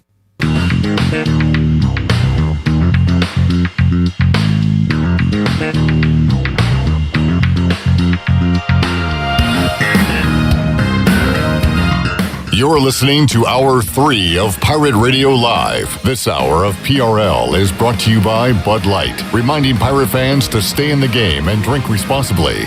Bud Light, the official beer of the ECU Pirates, and proudly distributed by Carolina Eagle Distributing since 1989. Now, back to the show. Welcome back. Order Jersey Mike's subs on the mobile app and get delivery right to your home, or save time and order ahead to skip the line to pick up from your nearest Jersey Mike's sub location. Jersey Mike's, a sub above. Now let's head back in to PRL. Here's Clip. Just had our hat draft with Patrick Mason, Chandler Honeycutt. Chad had some good picks. It might have just given me my next hat that I'm going to purchase. In round 1, Chad would have taken the white panel, old school Montreal Expos hat. That's a good looking hat. Good looking hat, Chad. Good call. Did anybody pick the old school Milwaukee Brewers hat? Well, which one? Because the one they wear now. I'm talking about the one with the yellow. Yeah, with the glove. Chandler selected that. Yeah. Okay. Because they wear that currently now. They go back and forth with it, but yeah, I've always liked that hat. Chad's second pick was, I had to look this one up. I couldn't remember it, but I see it now. It's a gray Orioles hat with the old bird and a black bill. He says that they wore in the late 90s. Chad is an O's fan, so I had to get some O's in there. But that Expos hat's clean. That would have been a great selection on our draft. Maybe we'll talk logos and hats with Jacob Jenkins Coward, who joins us here on the Pirate Radio Live line. JC, how you doing, man? What's up, Clip? How are you? Good. We just had a MLB hat draft. What are your favorite MLB hats? Could you name 3 or 4? I know the City Connect Boston Red Sox hat. It's like a teal blue with yellow. Yeah, I think Shirley, you wore that yesterday, didn't you? Yeah. Okay. That one's electric. The Milwaukee Braves hat with the Indian or Warrior. Whatever. Oh yeah. All right. It was navy blue with the Warrior and the red bill. And then I'm going to go out of the MLB here and go with the 4th of July special Burlington Sock Puppets Road hat. All right, very specific. I'll have to look that one up and maybe add it to the collection. Jacob Jenkins Coward, hat connoisseur, joining us, Braves fan as well, by the way. Update on the Buccaneer Music Hall scoreboard presented by the Buck. Braves and Tigers. Game 2 is underway. And no score in that game. Braves won game 1 earlier today, 10-7 over the Tigers. All right, Jacob, what are you up to this summer? Where are you at right now? I am on the couch at home right now. Friday, I'll be flying up to the Cape for summer ball. Awesome. So playing in the Cape, that is the Elite Summer League. And JC, what team you playing for this year? Yarmouth Dennis Red Sox. All right, where you and I talked about this with Groves yesterday, the living situation, the host family. So who are you going to be living with? I don't know yet. Yeah. I know I have the arrangements are made. I just haven't been notified of the name of the family I'm staying with yet. Have you experienced that before? Previously played summer ball? Have you lived with a stranger family? Last year. In the Appalachian League with the Sock Puppets, we had suites in a hotel. Gotcha. Okay. It's just it's an interesting concept, foreign to me. But Josh talked about how much fun he had with the host family and stuff like that. Well, that'll be cool, and you'll be taking on some good competition up there as well. JC, it's kind of I think they made a movie about it back in the day, right? What was the movie about the Cape League? Freddie Prinze Jr. Anybody? Shirley? Yeah. Summer Catch? That sounds like I never watched the movie. I know it's a movie, though. I'll look it up. Point being, JC, it's a pretty, esteemed league. Pretty cool to be playing up there, right?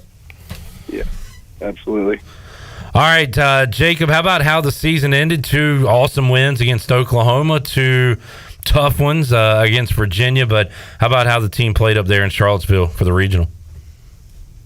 Yeah, it was a really good time. I think we played some of our best baseball there that we did all year, but I think we just fell short a couple times when the ball goes our way or we get a big hit. You never know; anything could be different.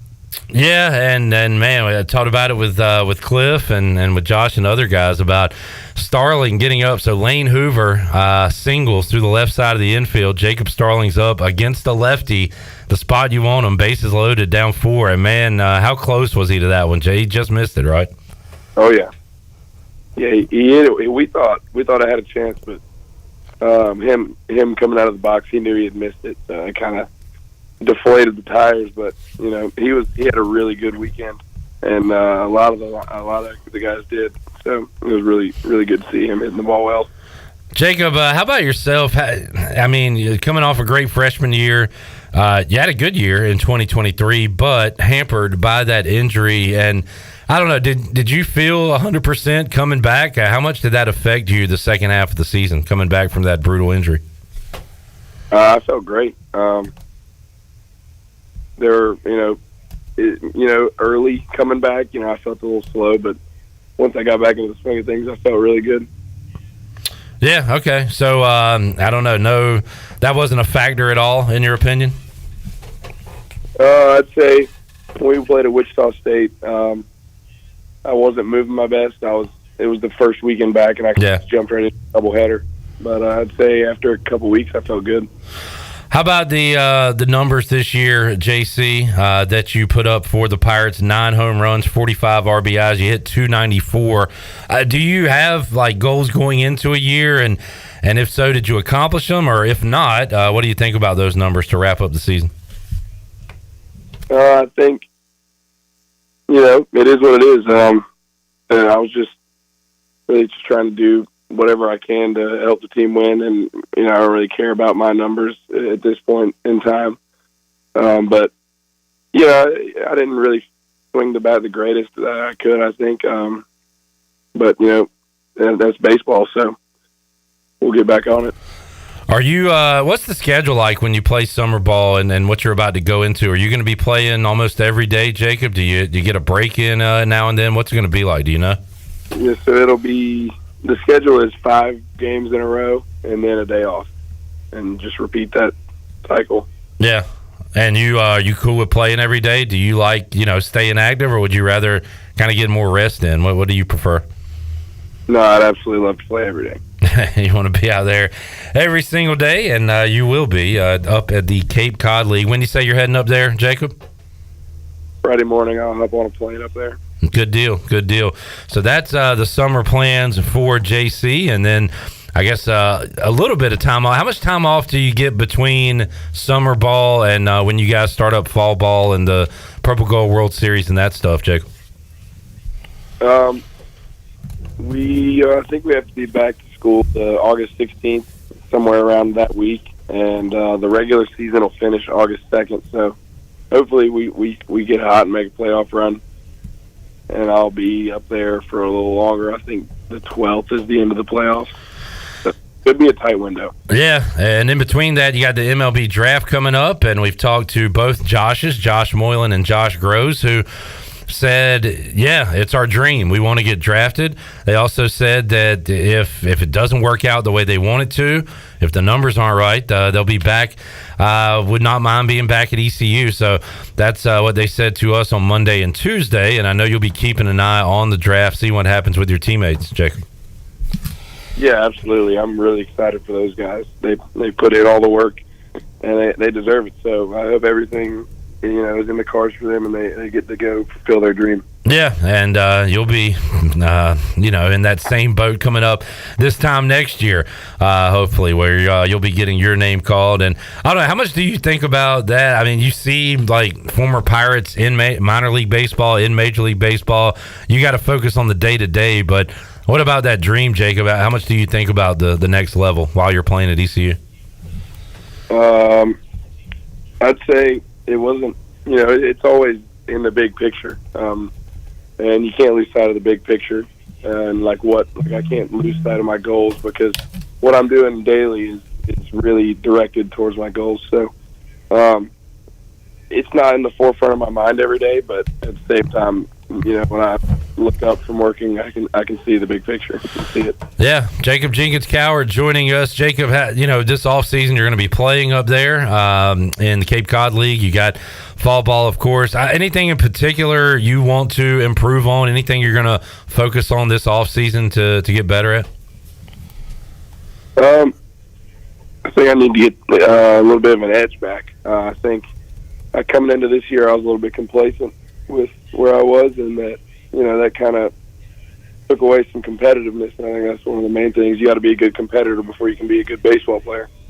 So I really want to go up there and prove everything to everybody, and make sure nobody leaves the game without remembering my name. And then physically, I want to see what I can do to put on some weight. It's going to be hard while I'm playing, but I need to put some weight back on. I lost a couple pounds during surgery. And then really just refining the swing, getting better in the outfield, stuff like that. Yeah, great answers. Great that you can recognize yourself that you need to get that edge back, and certainly looking forward to an edgier Jacob Jenkins Coward. Jamie on YouTube, this is a good question. And first of all, how much baseball have you watched? Did you watch the Super Regionals last weekend, Jacob? Yeah, I pretty much watched every game that I could, or that I knew somebody on the team. Yeah, Jamie asking, are you rooting for Virginia since they beat you, or if you know any guys there, or do you have any other rooting interest? Do you have a rooting interest at all in these College World Series games? Not really. Yeah, I'm pretty unbiased. I really like the way Virginia plays the game. They're really well coached. The only thing that hurts me is that their helmets fall off when they run.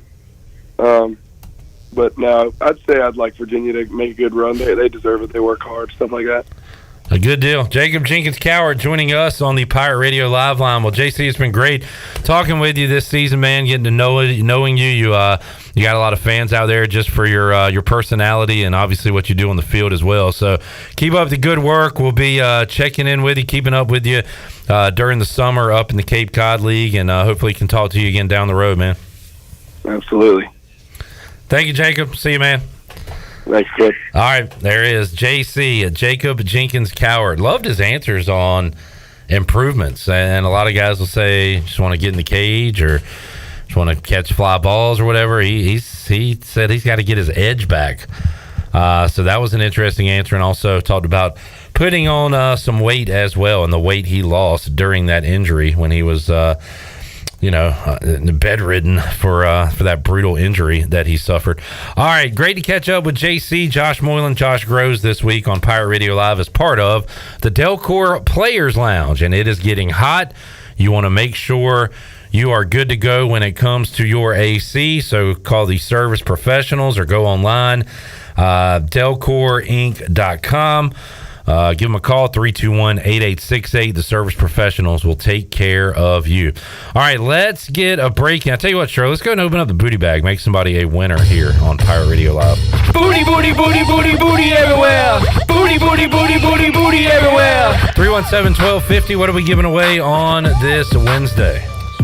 A $10 gift card to AJ McMurphy's. I'll be at AJ's tonight. Chan Man will be there. Joey, we got to get you out there sometime. Sports trivia going on at 8 o'clock. I've got my questions all ready to go. Got some good ones tonight. So come on out. Bring your crew. Bring yourself. And have a good time. 8 o'clock at AJ's. You can win a gift card right now if you're caller number 5. 317-1250. More to go. Mark Brown, CamdenChat.com after this. Hey Pirate fans, this is Cliff Godwin. Summer is upon us, and I want to invite you to attend our CG23 Youth Camp here at East Carolina University. We will offer 3 sessions of camp. All camps will be held at Clark LeClaire Stadium, and campers will get baseball instruction from the ECU baseball staff and players. Campers will play games each day, and each camp ends with our famous Pirate Slip and Slide. Full day and half day sessions offered. For more information, visit cliffgodwinbaseballcamp.com. See you there, and go Pirates! Country Mart has been locally owned and operated for over 40 years and is your premier country store serving the best cheese biscuits and country food around. Country Mart is open every day and has 2 locations in Bethel on Highway 11 and in Stokes on Highway 903. Both Country Mart locations are top-of-the-line fuel stations serving Shell gas, including 93 ethanol-free high-octane gas, which is the best for all you boat owners. Country Mart, fueling you up with great food in your engines with great gasoline. Go Pirates. The best burgers around. Everyone loves a thick, juicy, and fresh burger. Tiebreakers in Greenville, plus the all-new Tiebreakers in Winterville. Do real burgers better than anybody. So don't just go to any burger-themed restaurant chain. It's time to break the chain and eat local. Tiebreakers, real burgers at its best. Everybody loves burgers. Upgrade your comfort right now during Bostic Sugg Furniture's Summer in Motion event. Need to relax, recline, and unwind? Now at Bostic Sugg, enjoy savings on all our top furniture brands. Plus, for a limited time, when you buy any recliner, lift chair, or reclining sofa or sectional, you'll get a second reclining furniture item at 40% off. With over 400 items in stock plus special savings on custom orders, relaxation has never been so easy. The Summer in Motion event on now at Bostic Sugg Furniture. Have you ever seen those exotic aquariums like the guys do in Las Vegas on television? You ever thought about having one of these aquariums in your business? It's more affordable than you think. This is Hal Pruitt with rentafishtank.com. We can make having an aquarium in your business turnkey with no work, cleaning, or hassles for you. Rentafishtank.com creates a relaxing atmosphere and keeps children occupied. Rentafishtank.com already services many dental, pediatric, and doctor offices, plus hospitals and senior living centers. Check us out at rentafishtank.com. Pepsi Zero Sugar has a new, better flavor. A Zero Sugar Cola has never tasted this good. But we don't expect you to take our word for it, so we're putting it to the test. Starting with me. Cue the fireworks. We have an official best Zero Sugar ever. It's delicious, it's refreshing, and it's so good you'll need to try it for yourself. Pepsi Zero Sugar. Zero never tasted so good. That's what I like. Happy 100th anniversary to Minji's Bottling Group. Congratulations on 100 years of refreshing Eastern North Carolina. Hey, Pirate Nation. This is Scott Harris with RE/MAX Preferred Realty. I've been in Greenville over 25 years. I'm a proud graduate of ECU. If you're looking to buy or sell a home, then give me a call today and let me help make your real estate process fun and easy. I keep it simple and explain the process every step of the way. My goals are your goals. There are no long-term contracts, and you always deal with me from start to finish. The right home starts with the right agent. Call me, Scott Harris, at 347-1857. Go Pirates! The Wood Ducks are back in Kinston this week hosting the Kannapolis Cannonballers. Thirsty Thursday will be a doubleheader starting at 5 p.m. Come and enjoy $2 natural lights, bush lights, and peanuts. Join the Wood Ducks on Friday for post-game fireworks sponsored by WNCT Channel 9. And on Saturday, the first 1,000 fans will receive a Kinston collard green spatula sponsored by Ag Carolina Farm Credit. And on Sunday, bring your furry friend to the ballpark and enjoy dollar hot dogs sponsored by Riverbank Animal Hospital and Minute Maid Food Mart. Hope to see you at Granger Stadium all week long. Go Woodies! This is Dale Murphy, two-time National League MVP and number 3 with the Atlanta Braves. And you're listening to Pirate Radio, the voice of the Pirate Nation.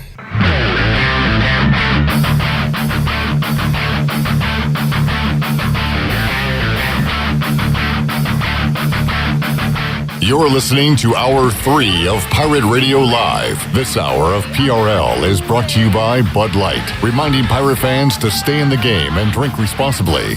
Bud Light, the official beer of the ECU Pirates, and proudly distributed by Carolina Eagle Distributing since 1989. Now, back to the show. Welcome back. Russell's Clothing in downtown Washington has everything you need for game day or any other day for men and women. Whether it's dress, casual, or even a formal occasion, Russell's has you covered. They've served Eastern North Carolina and beyond for 40 years with quality clothing and personal service. Russell's Clothing on Main Street in downtown Washington.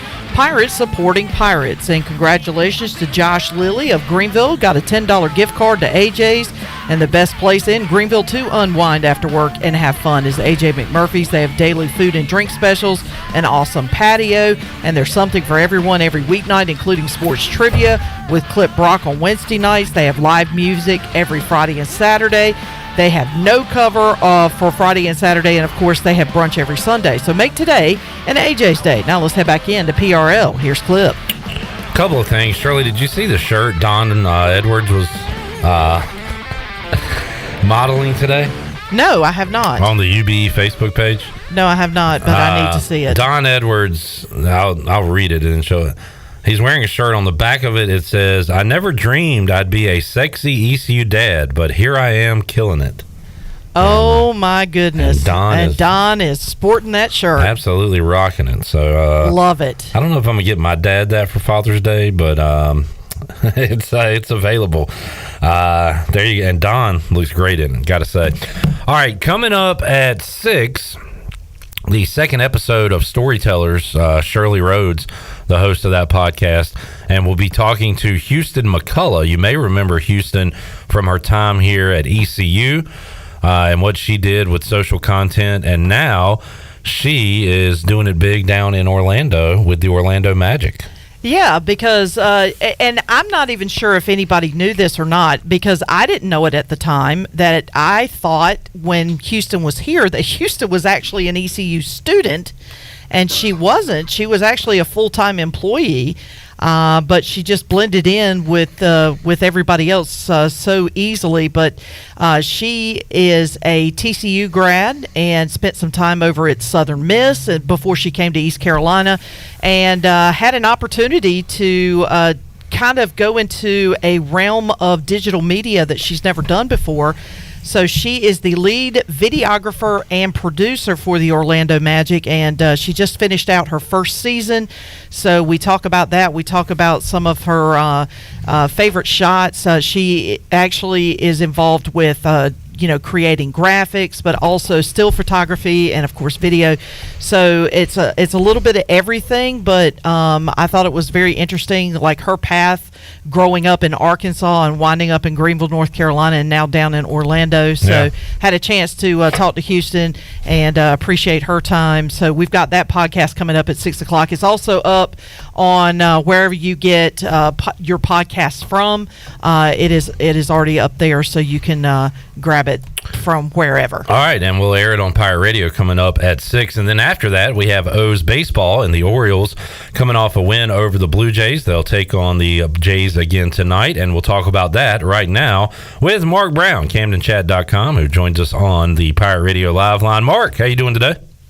Cliff, I'm doing pretty good. It's a good time here in Birdland. The Orioles are 18 games over 500 for the first time since July of 2016. Wow. That was a long while ago, and for me, I felt how long ago that was because that's before I even met my wife. So it's it was literally a different era of my life. So yeah, it's things are going well so far in 2023. Well, the O's played some home run derby last night and defeated the Blue Jays 11-6, and we're talking about a Blue Jays team that was 7 games over 500 heading into that game last night, Mark. And how about that? Just you're playing these AL East teams. You've beat some good teams, whether it be in the National League or outside your division this year. But I don't know. It really starts to feel like you got something when you can pound these rivals, and that happened last night in Camden Yards. Yeah, and not only that, but the Blue Jays pitcher was Chris Bassett, who they signed as a free agent this past offseason, and he had an ERA going into that game of something like 3.2, and the Orioles hung 8 runs on him in 3 innings, capped by Gunnar Henderson hitting a grand slam, his 3rd game in a row where he's hit a home run. So, he's been on really a tear for the last several weeks after kind of scuffling to begin the season, and it's nice to see that, even as some players who were hot to begin the season are cooling off a bit, that others maybe are heating up a bit to help even things out and keep things rolling. Yeah, Henderson in that leadoff spot, red hot for the Orioles right now as they win it last night. They'll take on the Blue Jays again tonight, and you can hear it right here on Pirate Radio. What's the status of Cedric Mullins? Is he still out for the O's? Yeah, he suffered a groin strain, and so he hasn't played for a couple of weeks, and it's not exactly known when his return is going to be. All they said was that they're hoping it's going to be weeks and not months, but that's very vague, right? So his last game played was when he got hurt running out a ground ball to first base. It was May the 29th, so I mean, you're talking a little bit more than 2 weeks since then. I'm not expecting to end up seeing him for... I feel like if he's back by the end of the All-Star break, that would probably be a good outcome. Maybe sooner if it ends up being sooner, but, if it ends up being 6 weeks, the Orioles could still say, oh, well, we said weeks, not months, because 6 weeks isn't 2 months, right? But, who knows? I feel like baseball injuries always end up going longer than whatever they say at first. No doubt. Mark Brown joining us, CamdenChat.com. The O's in second place in the AL East, just 4 games back of the Tampa Bay Rays, who continue to put up wins. 48-22 are the Rays this year. Speaking of that division, Mark, what's it like to take a guy off the Yankees scrap heap, Aaron Hicks, and have him performing for you in Baltimore? I know he's got a chip on his shoulder, and not a bad guy to have with revenge on his mind to want to, beat the Yankees, finish higher than the Yankees, and he's been pretty good for Baltimore, right? Yeah, Cliff, I really rolled my eyes when the Orioles signed him because it was just like, look at how he's performed over the last few years. And it was just like, okay, what is this guy going to bring to the team? General Manager Mike Elias gave a quote that was something like, we're looking at information that's more than just back of the baseball card stats, and we think he can be a useful player for us. I was like, sure, whatever you say, Mike. And, it's only been 11 games, but he's gotten on base in every one of those games. He's hitting 364. He's hit 2 home runs, so he's slugging 667. That's certainly, even if he craters from here, I didn't expect 11 good games out of Aaron Hicks, so I'm willing to eat a little crow on that one. Maybe Mike Elias was onto something and thinking the Orioles could unlock some potential in Hicks a bit. There was an interview with him. It was in one of the newspapers. I forget if it's the Baltimore Sun or the Baltimore Banner, but they said basically that the Orioles felt like they could help Hicks get back to his 2018 form. Like they had some video, and that was when his swing looked the best, and that was the best season he had with the Yankees. So I guess that's what they've been trying to do, is make him party like it's 2018 again.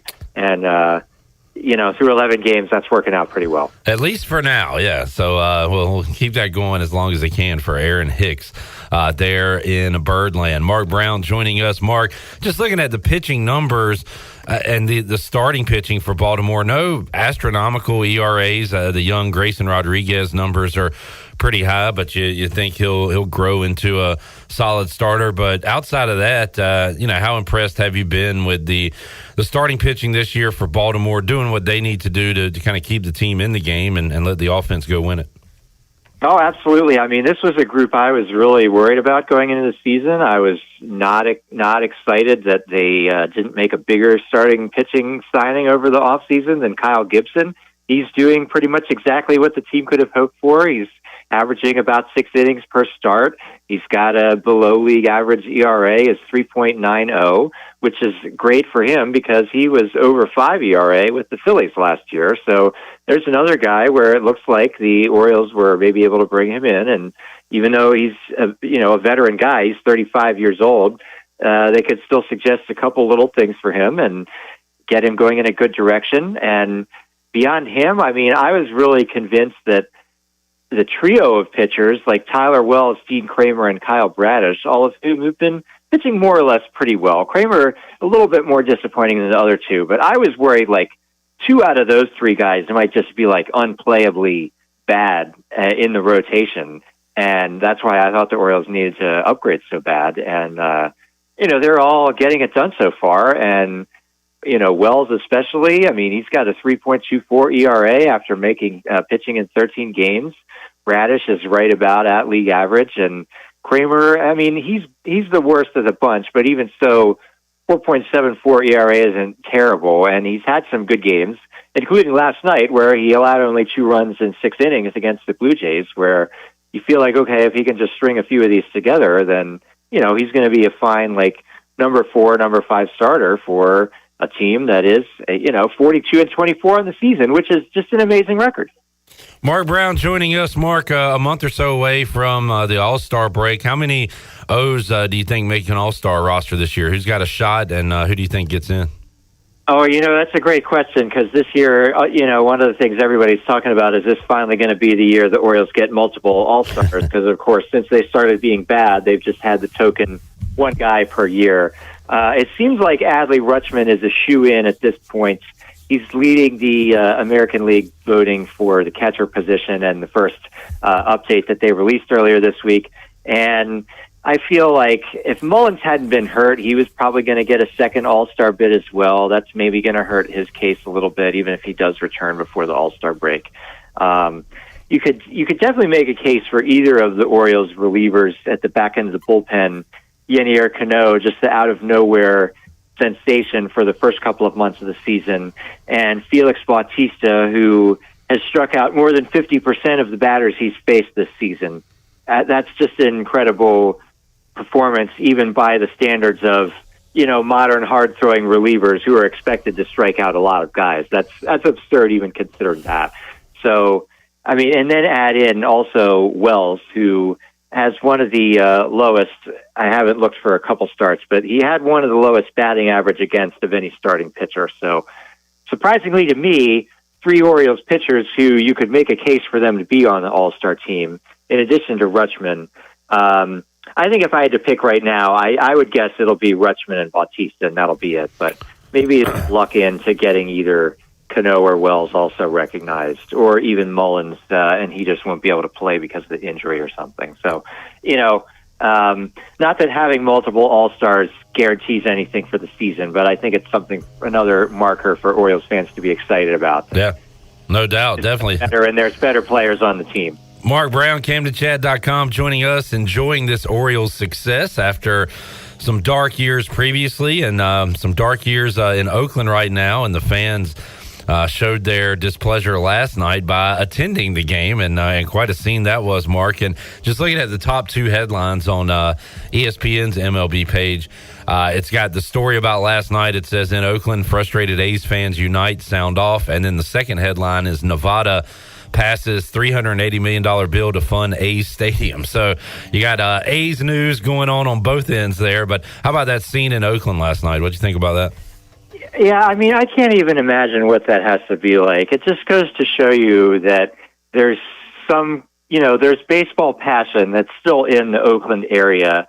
And I feel like, it just goes to show that the owner is not investing in the team and is not, he just has his dreams of getting like a stadium and assorted real estate profile in Las Vegas. And he's not even really trying to get a better stadium in Oakland or anything and just stay there because, you could see, almost 30,000 people showed up when the team was 18-50 just to say, hey, there's still fans here. And I'm sure they would, show up more if the team had been good, but instead the owner is just abandoning a city of faithful fans. I just think it's a real shame. Being a Baltimore fan, I grew up hearing about, when the Colts left, I was 4 months old when that happened, so that didn't really impact me, but that was always all the people older than me. That was really a painful experience. And,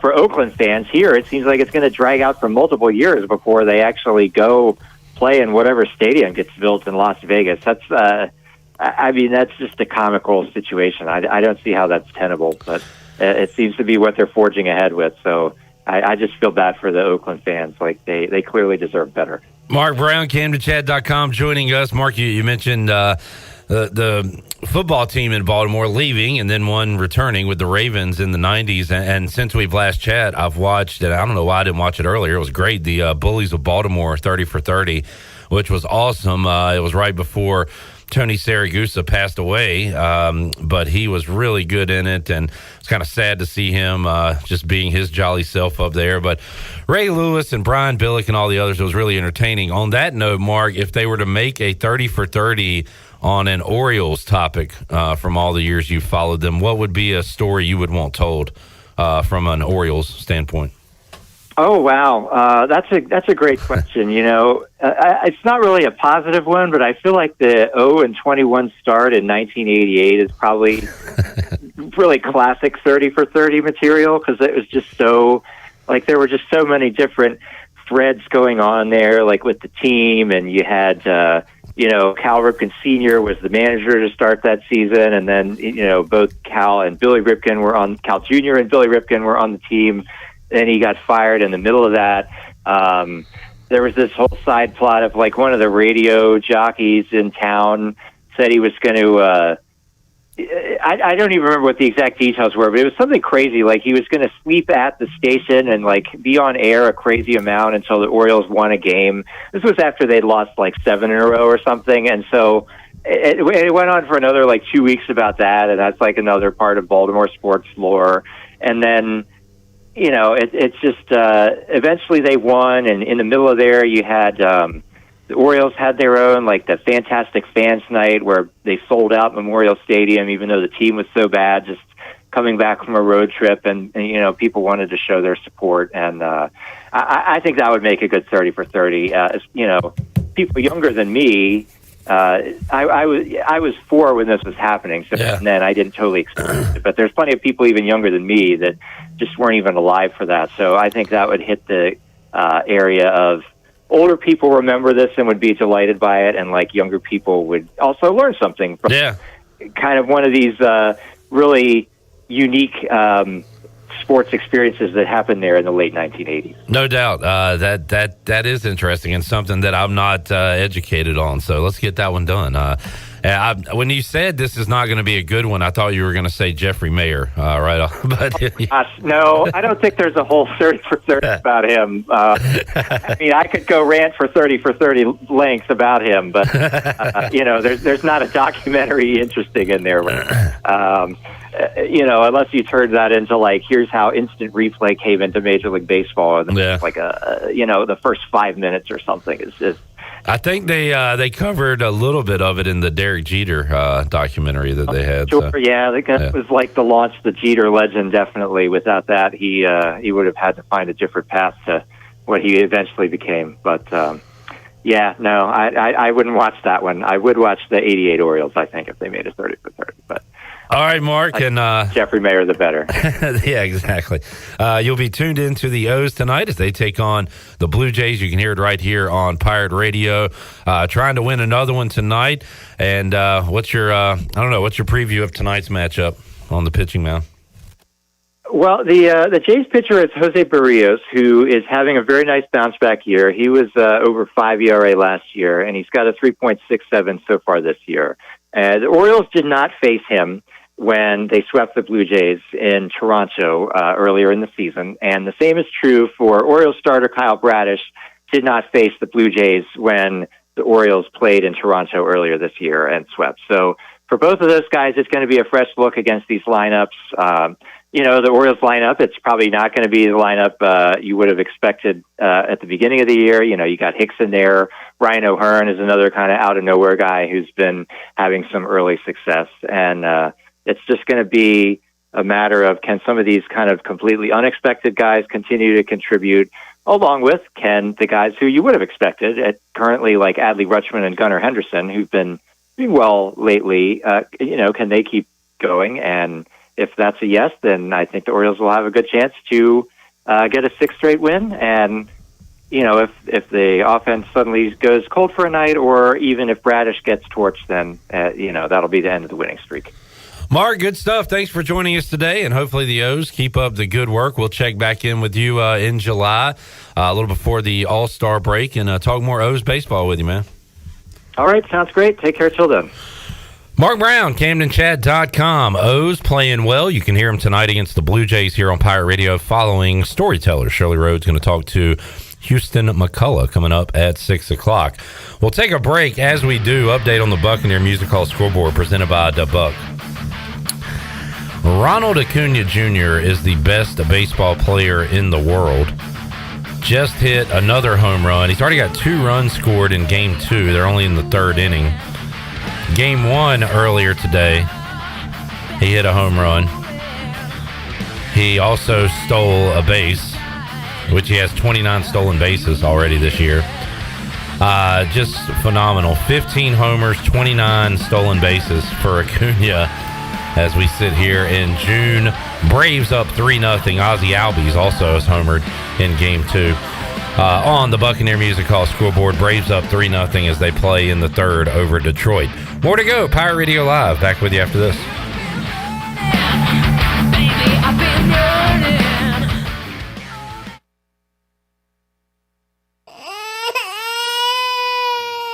There's nothing more important than protecting your family. Fire ants can cause painful allergic reactions and even death. Protect your loved ones at home where you should feel the safest. Visit pesttechofgreenville.com to learn of our once-a-year treatment to guarantee you stay fire ant free. Tested and proven effective by your Eastern North Carolina exterminating professionals at Pest Tech of Greenville. Mention the crying baby for an extra 10% off.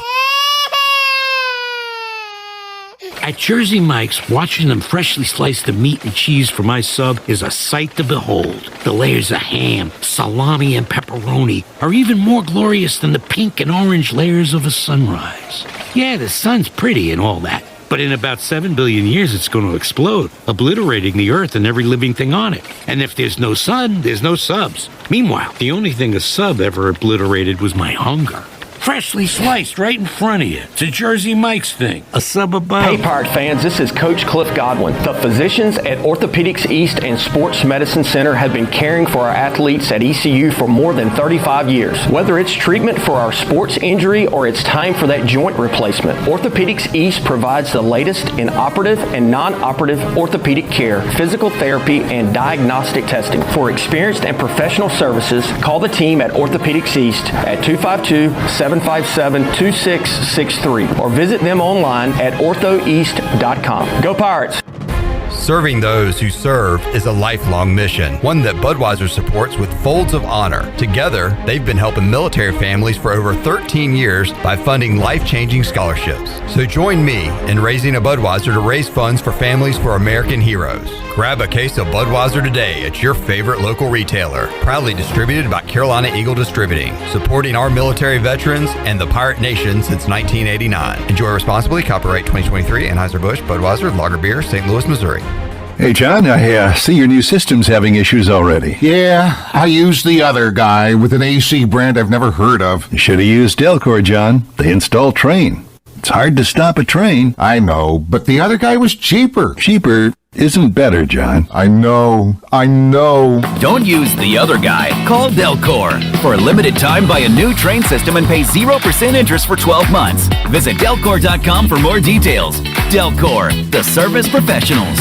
I'm Donald Stocks, owner of PIP Marketing Signs Print. We are your one-stop shop for just about anything printed. If we're not your go-to printer, please give us a call at 355-1636. We have over 80 5-star Google reviews and want you to be our next more than satisfied and well-pleased customer. Check us out at growatpip.com or stop in to see us at 3185 Mosley Drive in Greenville. PIP, where business goes to grow. 50 years ago, Honda released the Elsinore, a purpose-built motocross bike that redefined the sport. And Red Riders have been racking up wins ever since. That winning legacy continues today with the new CRF 450R, available at Ron Ayers Motorsports. The 2023 450R produces even more low and mid-range torque for faster corner exits. The updated chassis optimizes suspension, performance, and improves handling. And that's just the beginning, because Honda is also releasing a limited edition 450R, decked out in historical design. It sports a blue seat, gold wheels, forks and handlebars, commemorative graphics, and more.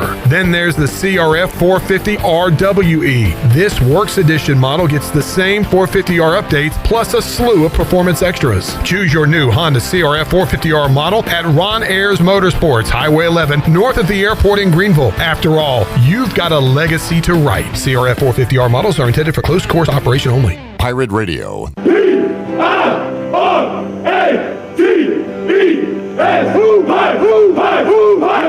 voice of the Pirate Nation. 1, 2, 3.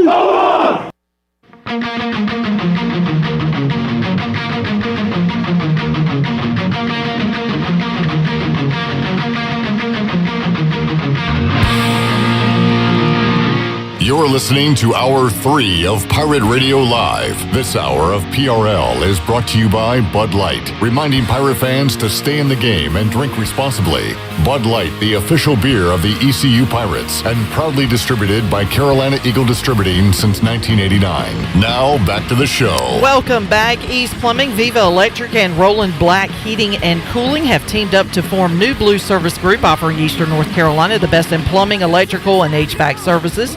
Same great local team, same great local service, just a new name. For plumbing, electrical, and HVAC services, go to callnewblue.com. That's callnublue.com. New Blue Service Group, where we are redefining service excellence. Now let's head back in to PRL. Here's Clip. Back with you, Pirate Radio Live here. Got a good show coming up tomorrow.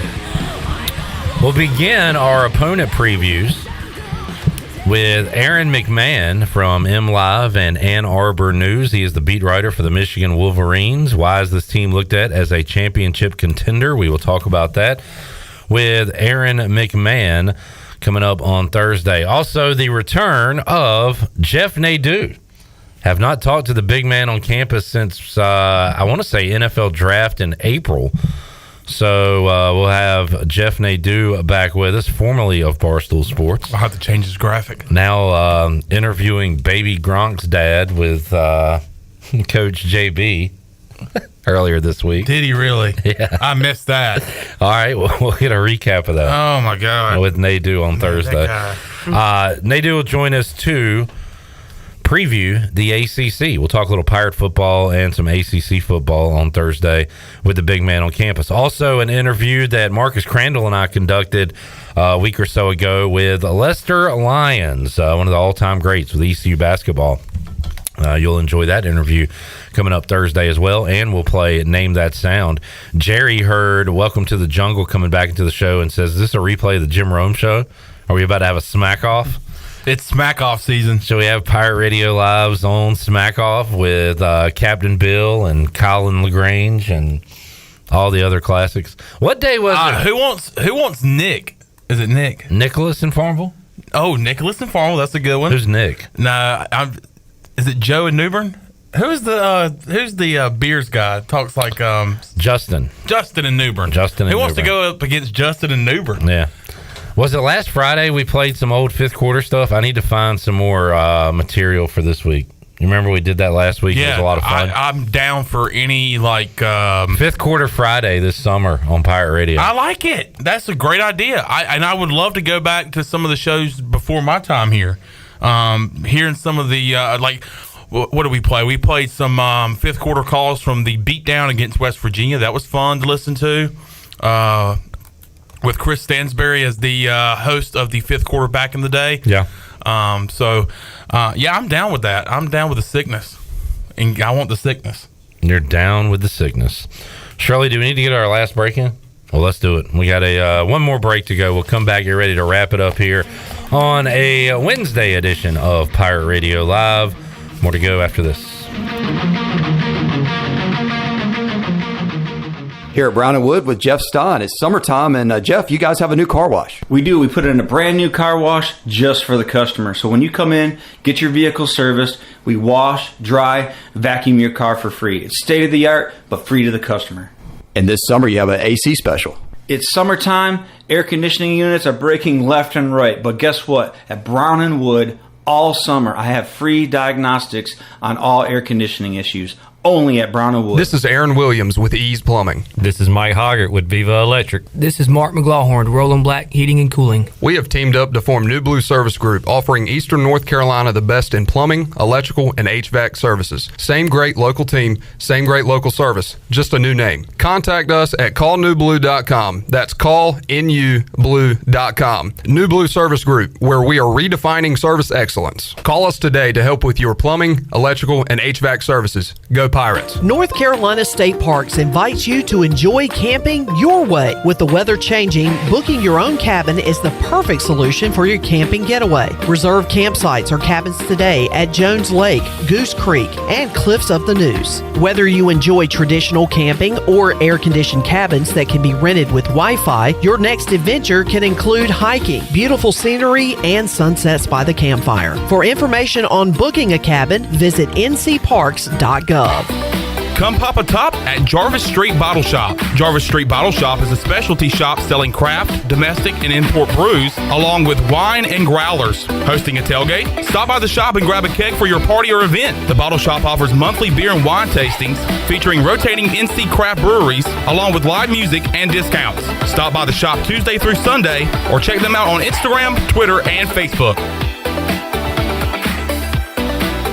Hi, this is Frank Lee with Appliances Superstore, and I'm inviting you to our grand opening on Wednesday, June 21st from 4 to 6 p.m. Come help us celebrate with light refreshments, and we'll show you how easy it is buying appliances. We started with a truck, a trailer, and a storage unit. Today we have 12,000 square feet full of appliances. We're located right off 264 behind the new DMV. We hope to see you June 21st from 4 to 6 p.m. Remember, We save customers money every day at the Appliances Superstore. Hi, I'm Annalie Newhoff. And I'm Rob Campbell. And we are with CopyPro. We have been locally owned and operated here in Eastern North Carolina for almost 50 years. CopyPro is the leader in office technology. Does your business struggle with keeping printing costs low or producing professional documents? Here at CopyPro, total customer satisfaction is our #1 priority. We have a variety of solutions to help reduce your printing expenses and make your business more productive. Call us today at 1-800-682-6558 or online at copypro.net. CopyPro, we are the professional office systems people.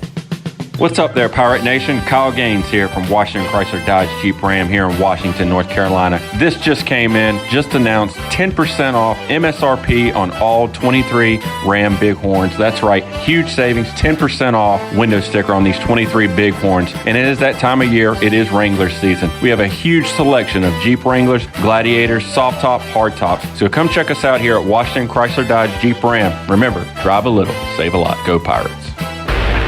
And then it was two seagulls! We're here for the booty. Party? Pirate Water is here. Go to drinkpiratewater.com to find Pirate Water in a location near you.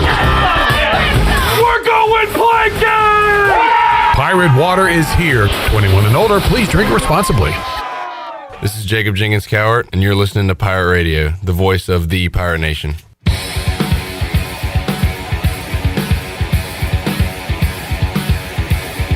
You're listening to Hour 3 of Pirate Radio Live. This hour of PRL is brought to you by Bud Light, reminding pirate fans to stay in the game and drink responsibly. Bud Light, the official beer of the ECU Pirates, and proudly distributed by Carolina Eagle Distributing since 1989. Now, back to the show.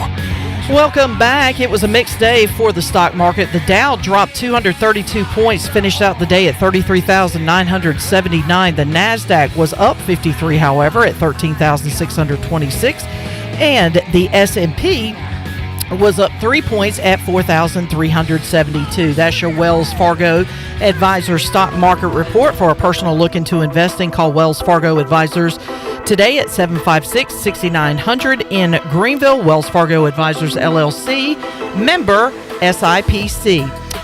Now, let's head back into the show. Here's Clip. All right, Shirley Rhodes got storytellers coming up. You're listening to our live Wednesday edition with Houston McCullough, so stick around for that. Joey produced the entire show today. Well done, Joey. And you were a judge, a guest analyst on our draft. Well done. And did a great job. Appreciate it, man. Chan, man, always enjoy my time with you. I always enjoy my time with you as well. We will do it again Thursday, 3 o'clock. All new edition of Pirate Radio Live. We'll talk to you then. For Shirley Rhodes, Chan Man, Joey, and the crew, I am Clip Brock. Jeff Charles, take us home.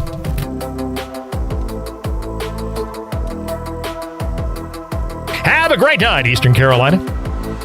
Thanks for listening to Pirate Radio Live, an exclusive presentation of the voice of the Pirate Nation. This is Pirate Radio, WGHB Farmville, 1250 and 92.7 FM Greenville, WDLX Washington, 930 and 104.1 FM